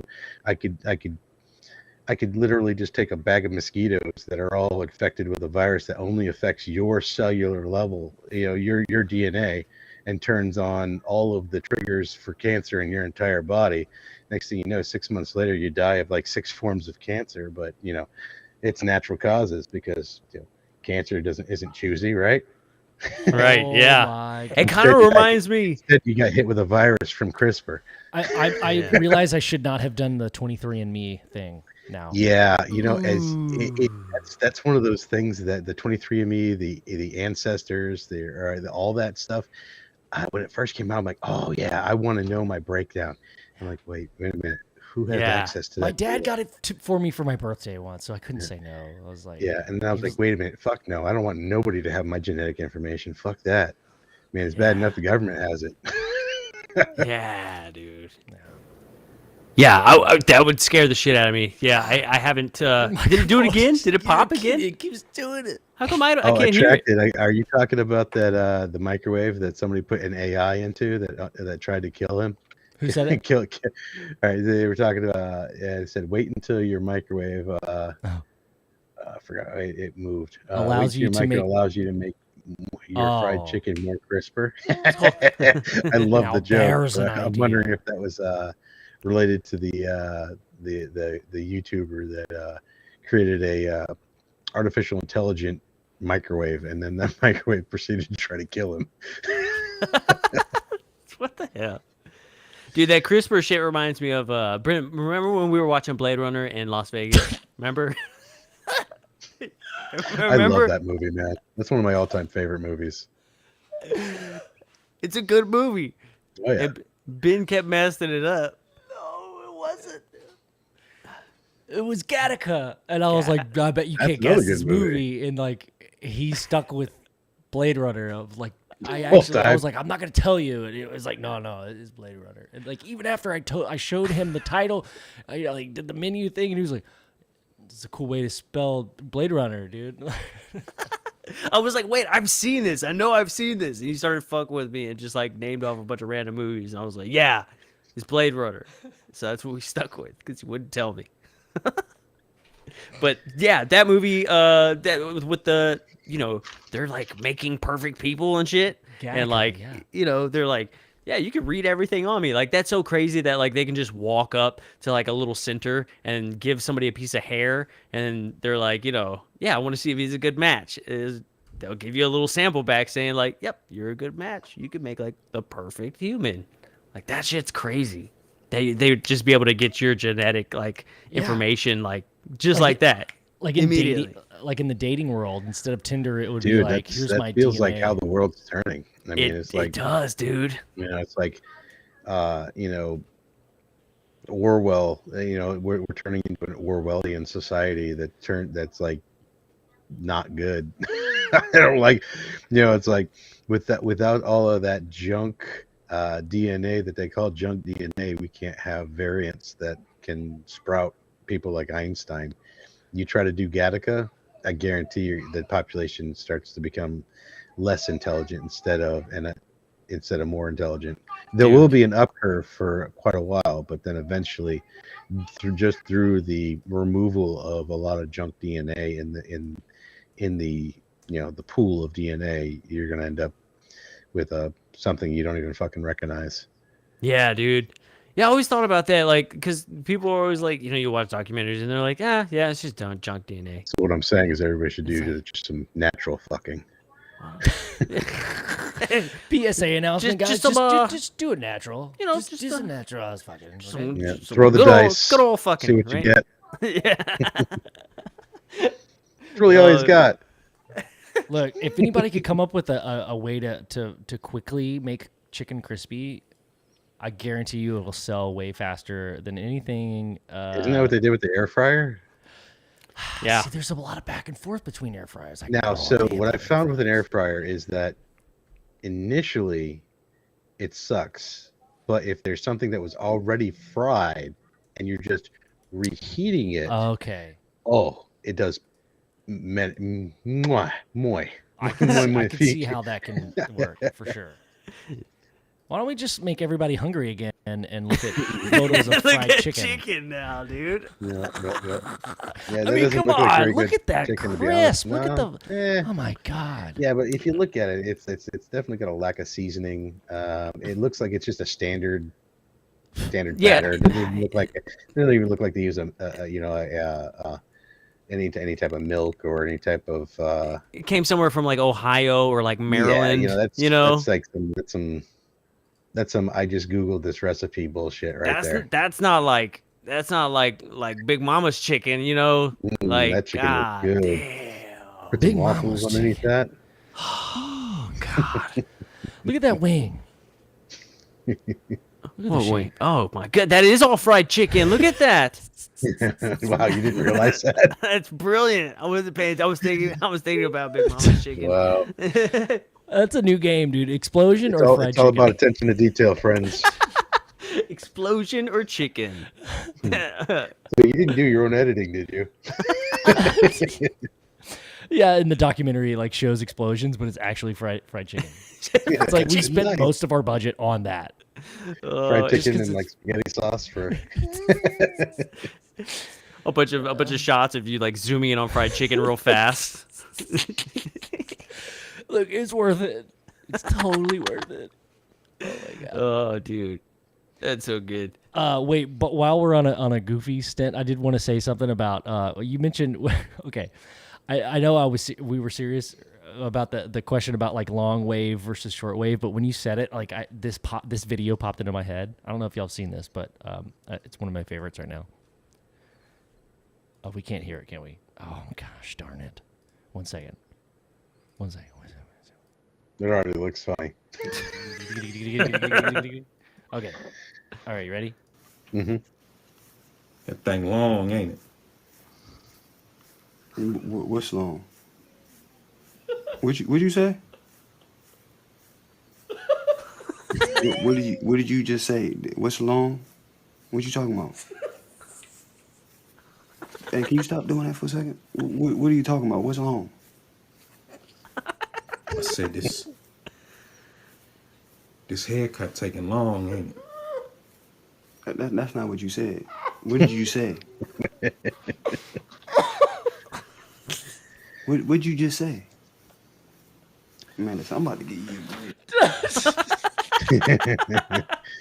Yeah, they were just somebody commented how the Blade Runner was written by Philip K. Dick.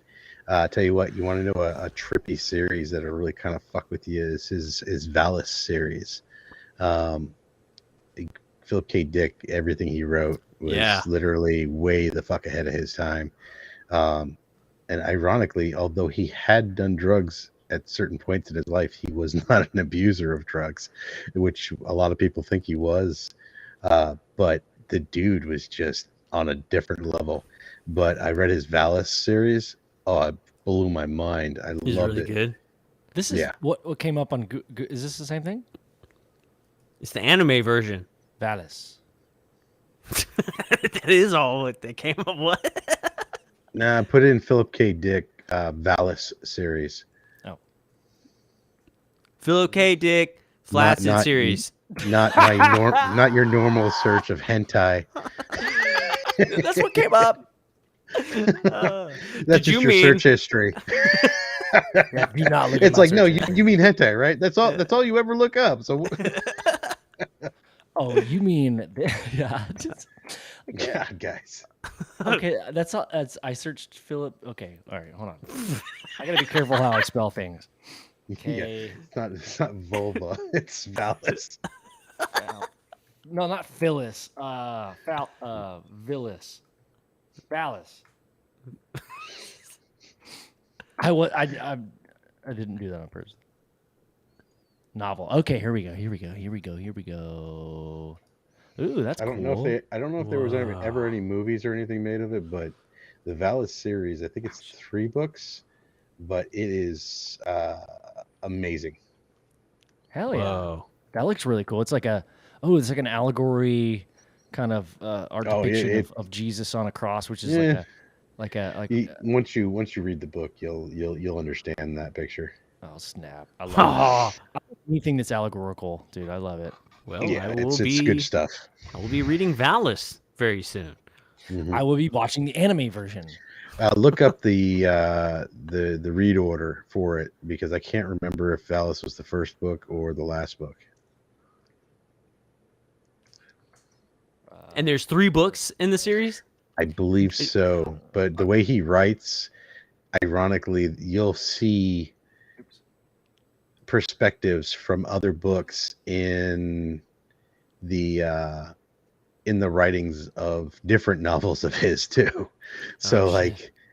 you'll be reading something that has nothing to do with the Valis series, but it'll all of a sudden, like, one of the characters happens to be like a passing glancing character from Valis, and they just happen to have a main role in the other book. Oh, damn. Yeah, so he's Kind of like Mandalorian and Book of Boba Fett. Nice. yeah, something similar like that, but Dang. That's crazy. I'm going to watch yeah, it, but, or I'm going to read it. Dude, honestly, just get into him as an author, and you will not be disappointed. Hell yeah. I'm looking. Yeah, I want to. The I hope the it's other an audiobook. Yeah. yeah, there is. I use Scribd. I don't know how to actually pronounce it, but it's like $8 a month, and they got a bunch of audiobooks on there. Oh, that's cool. Oh yeah. Watch Phil K. Dick talk about his books were actually memories of his from different lifetimes. What? There's a video Yeah, that's about one that, I guess. theory. I don't think he ever came out and said that, though. There's a lot of because of how in depth and how involved, and like a good writer, especially a fiction writer, he's able to literally immerse himself into his own world and understand how that world works down to the nitty gritty. And that what makes these, like the Hobbit. That's what makes all these things that we really love. And there's also a couple other authors that I really love, like that did like the Sword of Truth series, which is a really good one. That's a fantasy novel series. The Foundation series, which is a science fiction series that I think you guys actually might like that one. But it's a little dry for most, but it's a fascinating read. But I think that once you start getting into Dick, you see what I did there? You're gonna be blown away by how many books of his turned into movies. Yeah. And like your some of your most popular movies from like the 20th century are all based off of like books he wrote or short stories he wrote. Like I, Robot, that's him. No. No, that's not him. That's no, that's the author. You the talking same about author. Bicentennial Man's? I don't know about Bicentennial Man, but I know like Blade Runner, The Man in the High Tower. I'd have to go through them all, man. I've honestly, unfortunately, I've read so much shit that I get shit mixed up too easily. Like I said, I'm just smart enough to know I'm stupid, so I forget which authors write what books. Chupacabra said something about the. Oh, I guess you didn't touch on that, but like I do remember some like watching a documentary about this dude that just like pretty much told the future about. Well, they were all written in these sci-fi books, but like a lot of that shit is. That's coming how out I to do be it. very If I knew true. for a fact I knew the future, or at least a possible future, I'd just write sci-fi. I'd be like, yeah, no, Write it in a book. I co-authored Stargate. No, It's one of my favorite movies, dude. no, I heard the yeah. story about the guy that No, wrote Minority that. Report, Total Recall. Those are all Philip K. Dick. Those are good No movies. Those shit. are Yeah. good movies. I heard a Yeah. story about the guy that wrote Lord of the Rings. Like, Tolkien? yeah, how he used to be like a professor, Mm-hmm. and he said that like one day like a kid turned in like a blank piece of paper, and on that blank piece of paper he just sat there, just kind of stared off into space, and then started writing. And like he was like, it wasn't me like writing. He was like the first line of like the whole book, like somewhere in the fucking The Shire or subconscious something. thing. And Yeah. yeah, he was like down in a hole in the Shire or whatever. And he was like, yeah. So he ended up like writing the books, and then he was also creating all the different languages to like match up into the books. Like he was really good at like creating new languages. So like, he created new languages for this entire like universe. And he was like, I ended up having to write more books just so that way I could add in these languages and characters that I created to like fit into this world. So he was like, yeah. That's so cool. Yeah. That's So I thought probably that why was it's pretty supposed to go interesting back too. and forth. Maybe.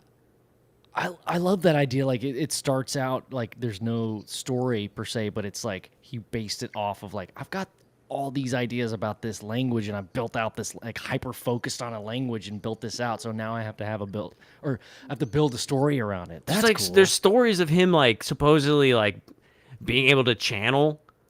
And so I thought that was kind of interesting that it just like tied into Like turn the channel or no, like he was like receiving messages, oh. channeling. Yes, dude. That channeling stuff weirds me out. I just It's always one of get those so things I've never experienced, so I keep kind of know. a skeptic's eye on. I you get sure? I get so uncomfortable when somebody's like, I'm channeling. I'm like, please don't do that in front of me, because I just like I don't want to be mean to you. Because Like, if I find out that you're just full of shit, I'm not gonna be nice to you. I'm gonna slap your dick while your eyes are closed, trying to channel some fucking spirit. I'm gonna walk over Yeah, and but if pop they you on were your channeling, pee-pee. I'm pretty sure that would stop it no matter what. Yeah, that's true. That's true. I mean, that's maybe you pull a hair out instead, and So it's like probably a little bit more kinder. we talk about the stuff that like you like to be able to measure and like take take photo and like get like some real tangible evidence. How would you go about trying to measure something like that if it First was thing I you? would do for if I was going to study channeling, I would literally whatever the subject is would be on 24-hour video surveillance and have an EEG attached to them at all times. That's a good idea. We need to set that up. Wait, are you saying that EEG machines can be like a portable device? Because we wanted that for Yeah. our documentary. What do you think? What do you think? Like Mendy is, and that you mean you can spend a couple $100 on one, or you could spend a couple of $1,000s on them, and get like the real high end ones that have just like these they look like like trees, like little plastic trees. They just go on your head, and It's like the God So, helmet. We yeah. definitely wanted to do that with. I would have medical grade ones that actually have the attachments where you have to shave the head and stuff like that. But because you want to make sure you get very, very good contact so that you have high resolution EEGs. So, We'll but never I mean, know how it would work on Joe's head. Probably not very good. I'm not sure if we even have the right tools to get through that. We don't. I mean, they don't exist. The It's one thing technology to have does a exist. magnificent peppered beard, but he's like on this like entirely different plane. He's just like His hair is like in another existence, and then there's also him. And then also me, dude. My hair's doing shit tomorrow that I don't even know about. Your hair and beard are- It's writing books, and he doesn't know. He just goes to bed at night, and like his beard's actually this super wealthy author. That'd be awesome. your beard and hair are living in a 5D reality, and you're still stuck. Yeah, That sucks. it's really, it's really They're a higher having such a dimension- good higher, time really right now. higher dimensional. Everything around me is having such a good time except for me. Why is it raining? Oh, relax. We're laughing with you. I love that. God damn it. Okay, never get a break, not even with my own hair. Well, just look at it this way, man. At least you got hair, man. It's like, yeah, it's like I have a family member that's a close family member, and we're siblings, and he's got nothing. Oh no. He's just bald. You know, he's got the bozo hair streak, but you know, he's Hell yeah. smart. He shaves it all down. He looks good, but you know, It's a it's just like racing stripe. my favorite thing to do to him is like, oh man. Oh, I gotta go get a haircut. All this thick curls are just it's so hot out lately. I need to get me a haircut. He's just salivating the entire time. He's like, you're an asshole. Get away from me. Yeah. Yeah, this beard, man. It's this beard got me Oh $100 in Vegas. Nice. yeah, nice. Yeah. dude. Well, this Yeah. beard got you $20 today. It did. It did. Hell yeah. Hell yeah. One day, you know, we'll figure out that the beard is a much larger moneymaker the longer you grow it, Joe. So you know, Nice. we I'm were trying. told that you know because you shaved it or not shaved it, sorry, trimmed it. Didn't somebody like sell their house or something? It was like something ridiculous. They were like, you trimmed your beard, so I like literally I took it personally. Like who are we talking I to? don't remember. Just look at it this way, man. I always look at it like this. If I keep a good beard and everybody knows me for my nice beard, you know, it's like if I ever kill you, I can just shave and just walk away scot free. Your beard's made us $30 tonight, man. That's awesome. Oh, nice. Davy boy, little Davy man, I love you very much. Yes. Ben, you should grow a really long beard too. Oh yeah, totally. It would look great, dude. You should Yes. do it. You should do it for 1 year. You if I grew my beard out, you could see my If he Adam's grew his apple. beard for 1 year, I mean, he'd almost have like at least an inch. At least. How long you been working on that thing, Ben? Bro, this is like 18 months right here, bro. Whoa. No. Yeah, no, I could I could just shave. changed. I could literally shave to nothing tomorrow, and like in a week, be pretty close to what I'm at now. Yeah.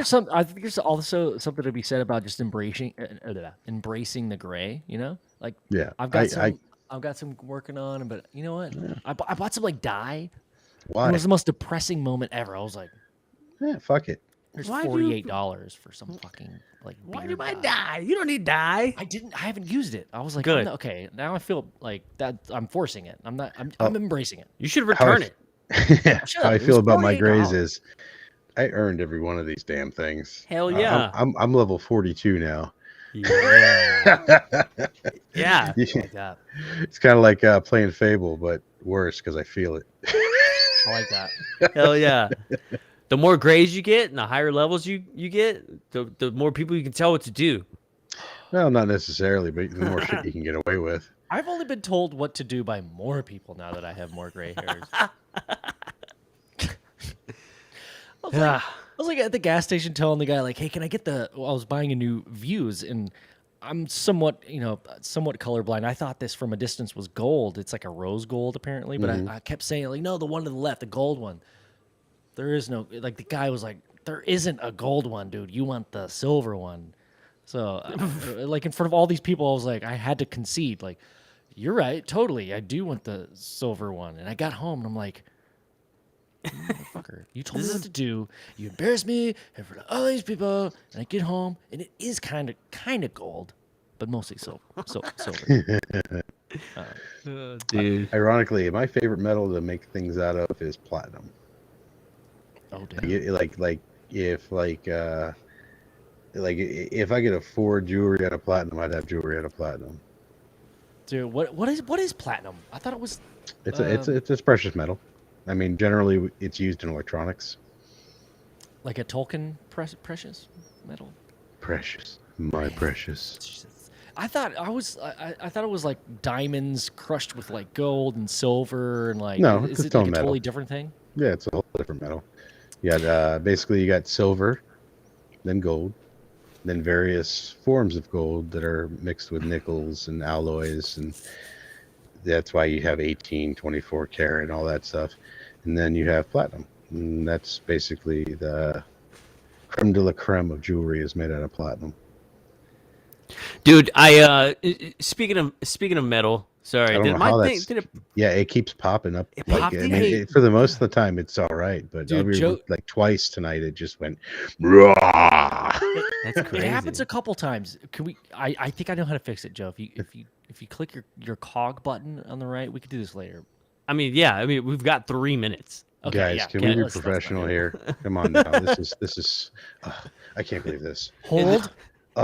In the spirit of metal, I heard this morning on the radio, and I was like, hey, that's a good question. What's more metal, a a Camaro or a giant squid? Squid, because Camaro is just a poor man's sports car. I feel the same way about the Mustang. Oh yeah. But one? at least the Mustang has a good heritage. Have you seen the heritage of a squid? The grandcestor. Yeah, I'm pretty that's sure gonna be they're where going it to is take the over at some Kraken. point. Well, they've officially said that squids are sentient. Yeah. They are aware of themselves, which is Yeah. a very few individuals on this planet. Yeah, it's like us, squids, or Higher octopus. primates, Yeah. and dolphins. Ravens. How do Yep. how do they quantify that they're aware of themselves? They Is it can like- recognize themselves in a mirror is the primary way, but there's a whole laundry list of tests that they'll do to see whether they can actually recognize themselves as individuals. Dude, after watching My Octopus Teacher on Netflix, I was like, never eating octopus ever again. Dude, Oh, yeah. I will. Now Crispier I'm- the better. You bastard. Fucking calamari all the way. I was gonna Love say it. now calamari's ruined for me. There's no way. It's so damn good though. Well, I guess I can't eat that anymore. But you know, there's it's not your fault, dude, that they went into your net. I mean, The only thing that I could think of is Squidbillies. yeah. don't touch the Don't- trim. I used to love that. Damn dude.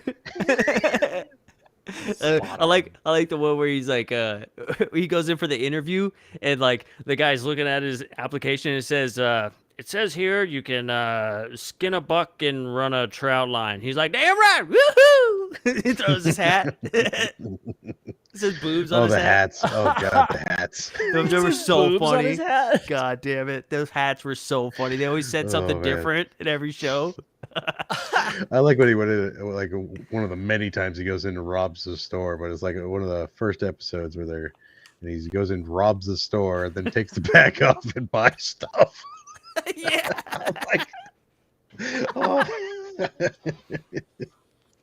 He's got the truck. No, yeah. That big ass truck hooked up to a boat that has a truck hooked up to it. So great, dude. This shit's so funny. Squidbillies and Metalocalypse were like my favorite things.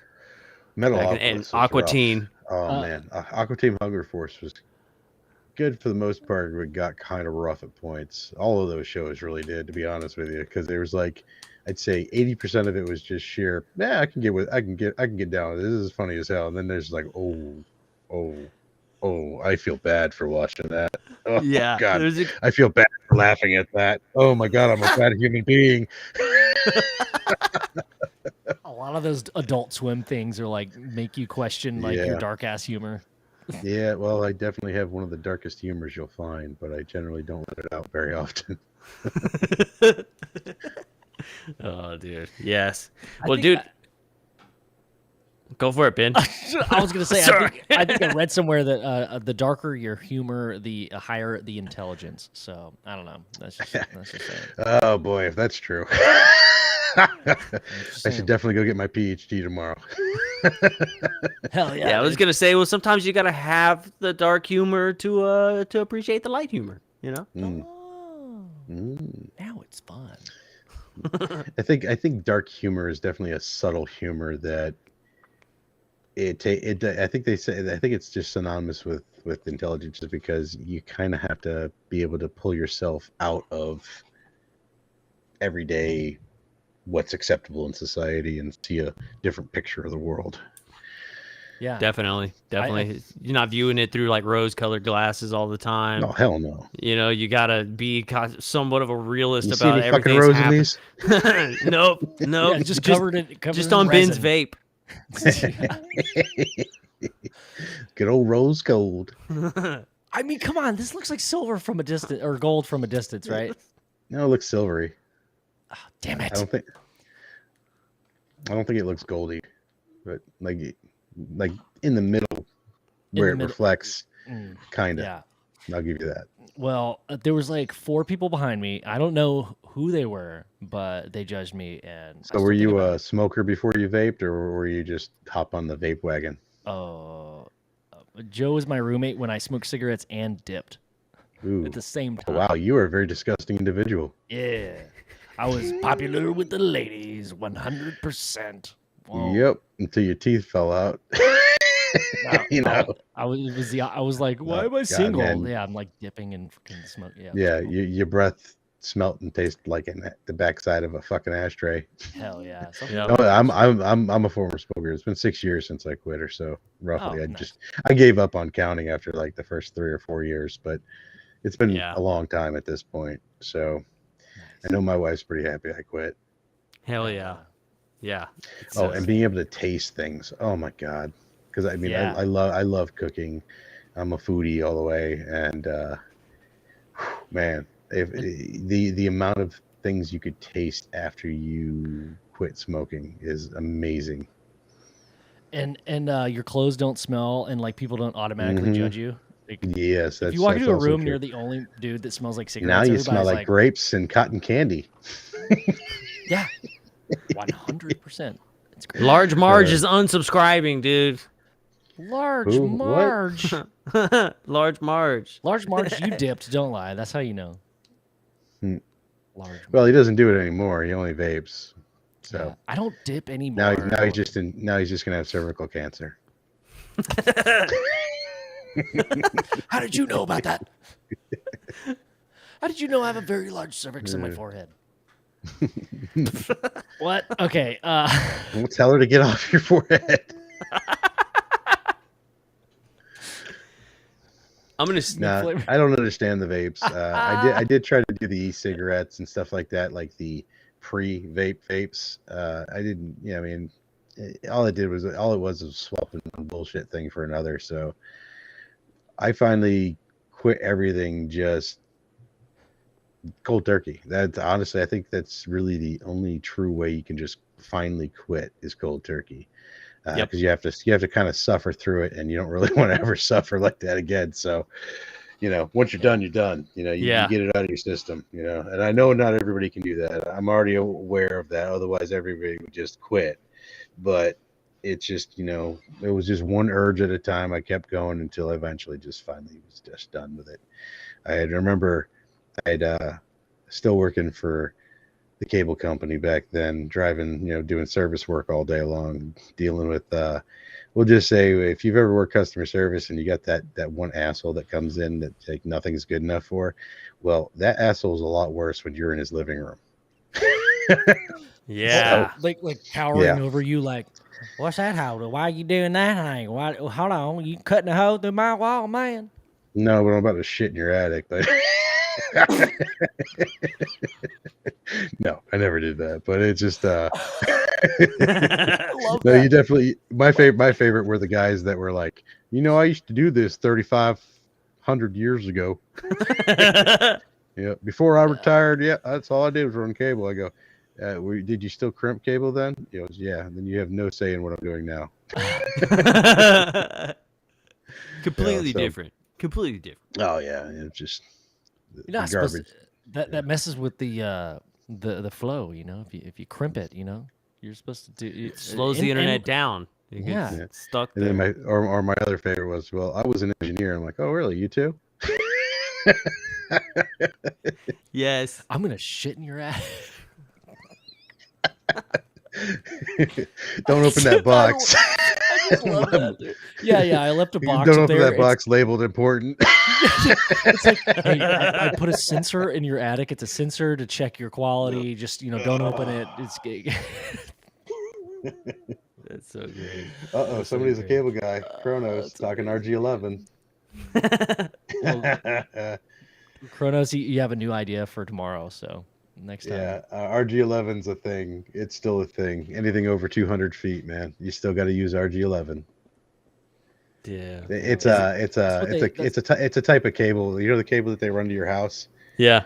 We call that drop line.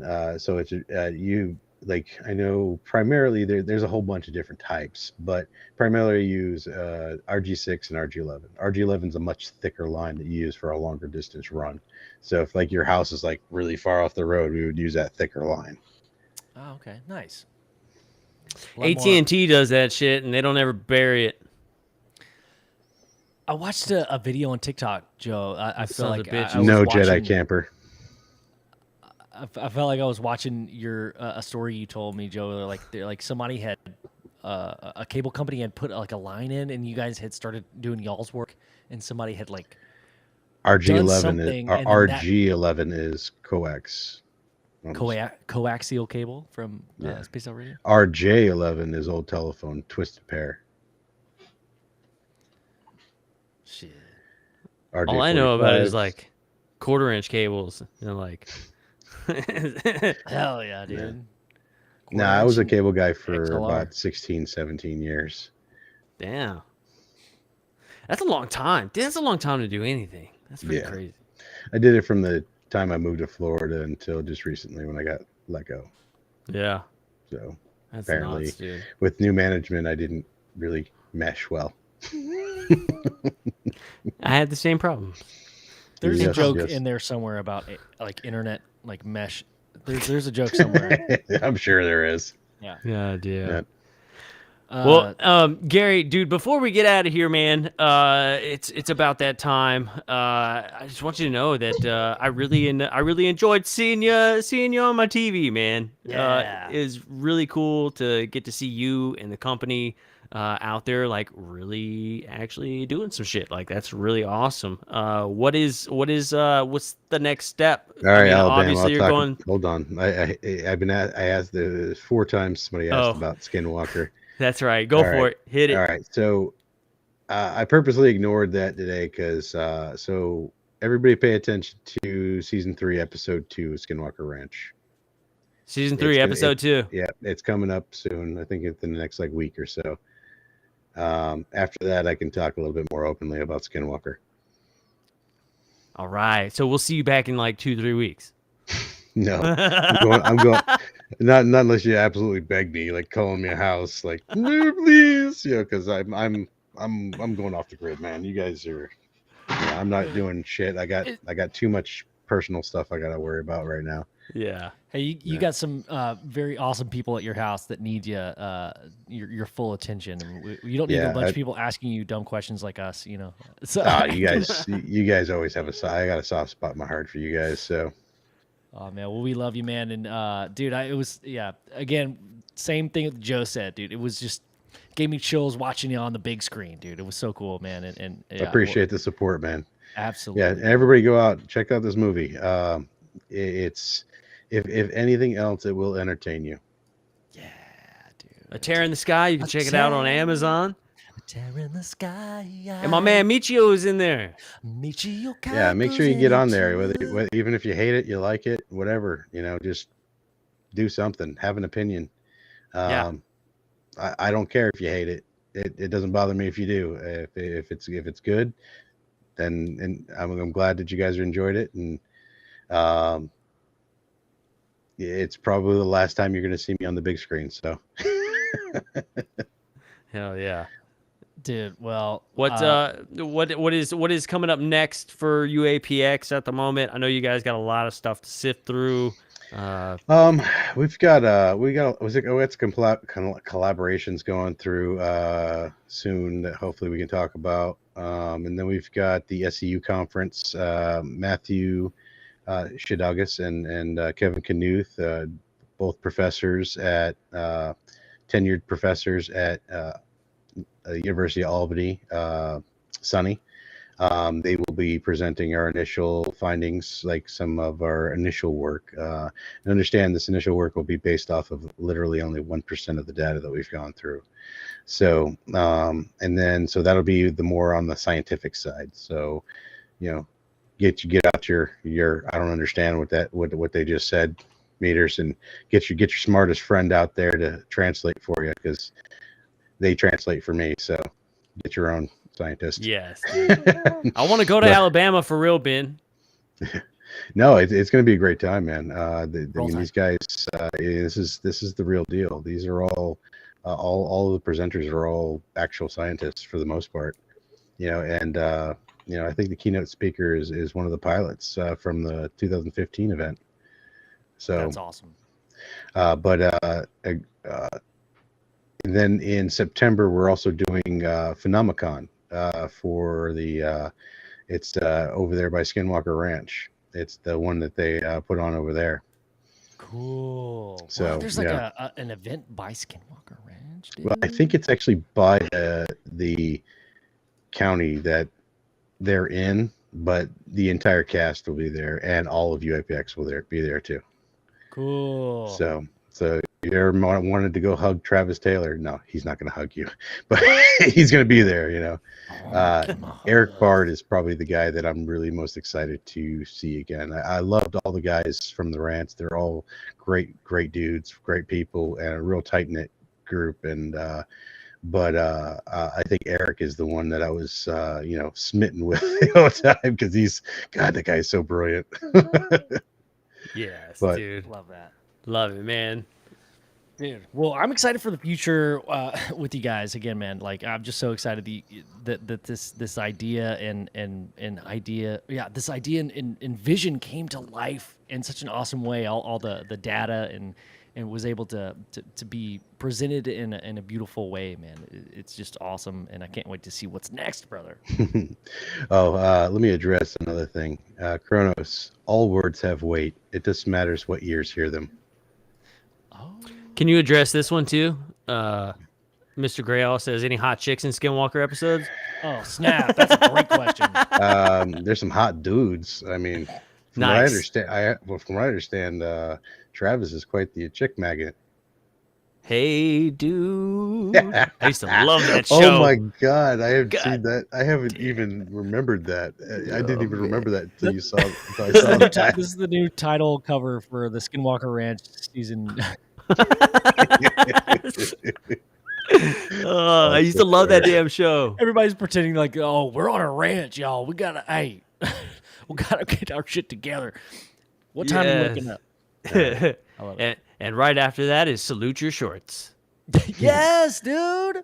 Oh my God. All right, we gotta let these people go. Yeah. So I had such a go crush ahead, on this go ahead and girl. finish your outros. Hey, All right, man. Thank you so much, man. Thanks for having me, and thanks for thinking I'm important enough to actually have back on. Always, dude. Thanks, You're dude. you're our buddy, man. Yeah, bro. Hell Thanks for yeah. always being down. Always and last minute too, bro. We love you, man. Hell yeah. And, we'll talk to you Till the soon, next brother. time. All right, man. See you later, dude. Peace, dude. All right. Well, that was cool. I had a good time. It was another successful Thursday. Dude, yeah. Very successful Thursty Thursday. Yeah. The thing that I messed up on though is that I forgot to get a drink before I came up here, so I've been thirsty this whole time. Like literally. You mean I'm the only one drinking silly goose juice? Yes. And Gary had Carl's Jr. I partied with Matthew Fox. You all did. the- I like, know. all the way, bro. And you could have gotten like you could have. My throat's all scratchy. Huh. It's getting all like this. Someone was like, I'm what? so thirsty right now. Are you turning into an Italian guy? I can't talk right now. You're talking about what? You're talking about some macaroni and cheese. I call that Italian. No, I'm dying. Dying for some mac and cheese, some Italian food. I feel like I can say anything like this, and it's not really. All right, cue the music. Yeah. All right. Thanks for hanging out, you guys. This has been another episode. UFO Garage. Yeah, we'll see y'all later on Tuesday. Actually, no, we won't see you on Tuesday. Again, sorry, we're missing the Tuesdays. We're gonna be on somebody else's show on Tuesday. Yeah. We're going to be on My Family fam- Thinks I'm Crazy podcast. Hell yeah! So make sure you tune in on Tuesday Yes. to My Family Thinks I'm Crazy podcast because we'll be there on Tuesday. What time? Oh, it's actually the next Tuesday. It's not it's this. actually the next Tuesday. My apologies. But we got a good week coming up next week. We're going to be on Jim Goodall and Lynn's show on Monday. That's going to be pretty sweet. Yes. I'm excited to talk to them. Two people I love talking to. Rebellious Ufology. It's Saul Goodall Mondays. Something like that. Yeah. And then Tuesday, we're not doing the show. But we'll be back on. I think we'll skip. Yeah. Tuesday, we're going to do our show then. With this coming Tuesday? This coming Tuesday. Okay, cool. We're going to do our show because we've missed our Tuesday. Well, Hey, we did it on purpose. We missed 2 Tuesdays in a row on two missing 2 Tuesdays. At least we're consistent. Yeah, dude, we keep it in the twos, you know? Bro, I Well, think this next Tuesday is going to be a shirtless one. it might be, dude. I almost went shirtless tonight, honestly. Hey, you know, I mean, we'll discuss it right before the show. It'll be a surprise. Yeah, we'll see. If you want to see if we're wearing shirts or not, show up on Tuesday. I just remembered that there's an episode where I had cut holes in my nipples and I showed that I had them ripped. I forgot about that. I'll remember that. I don't remember what episode it was. Me either. Yeah. That was a fun time. Yeah, it was good times. All right, dude. Well, Hey. I'm sleepish right now. It's time to go Mimi's. It's time to go make me so sleepy. Time to go Mimi's, dog. All right, Brush. That was fun. Talk to you later, and I'll talk to you another day. That's right. We'll see y'all later. Love you. Bye. Love you guys. All right. We're still jamming.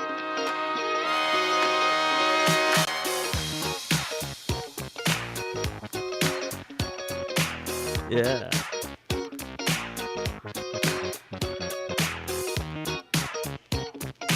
We're still here. I know.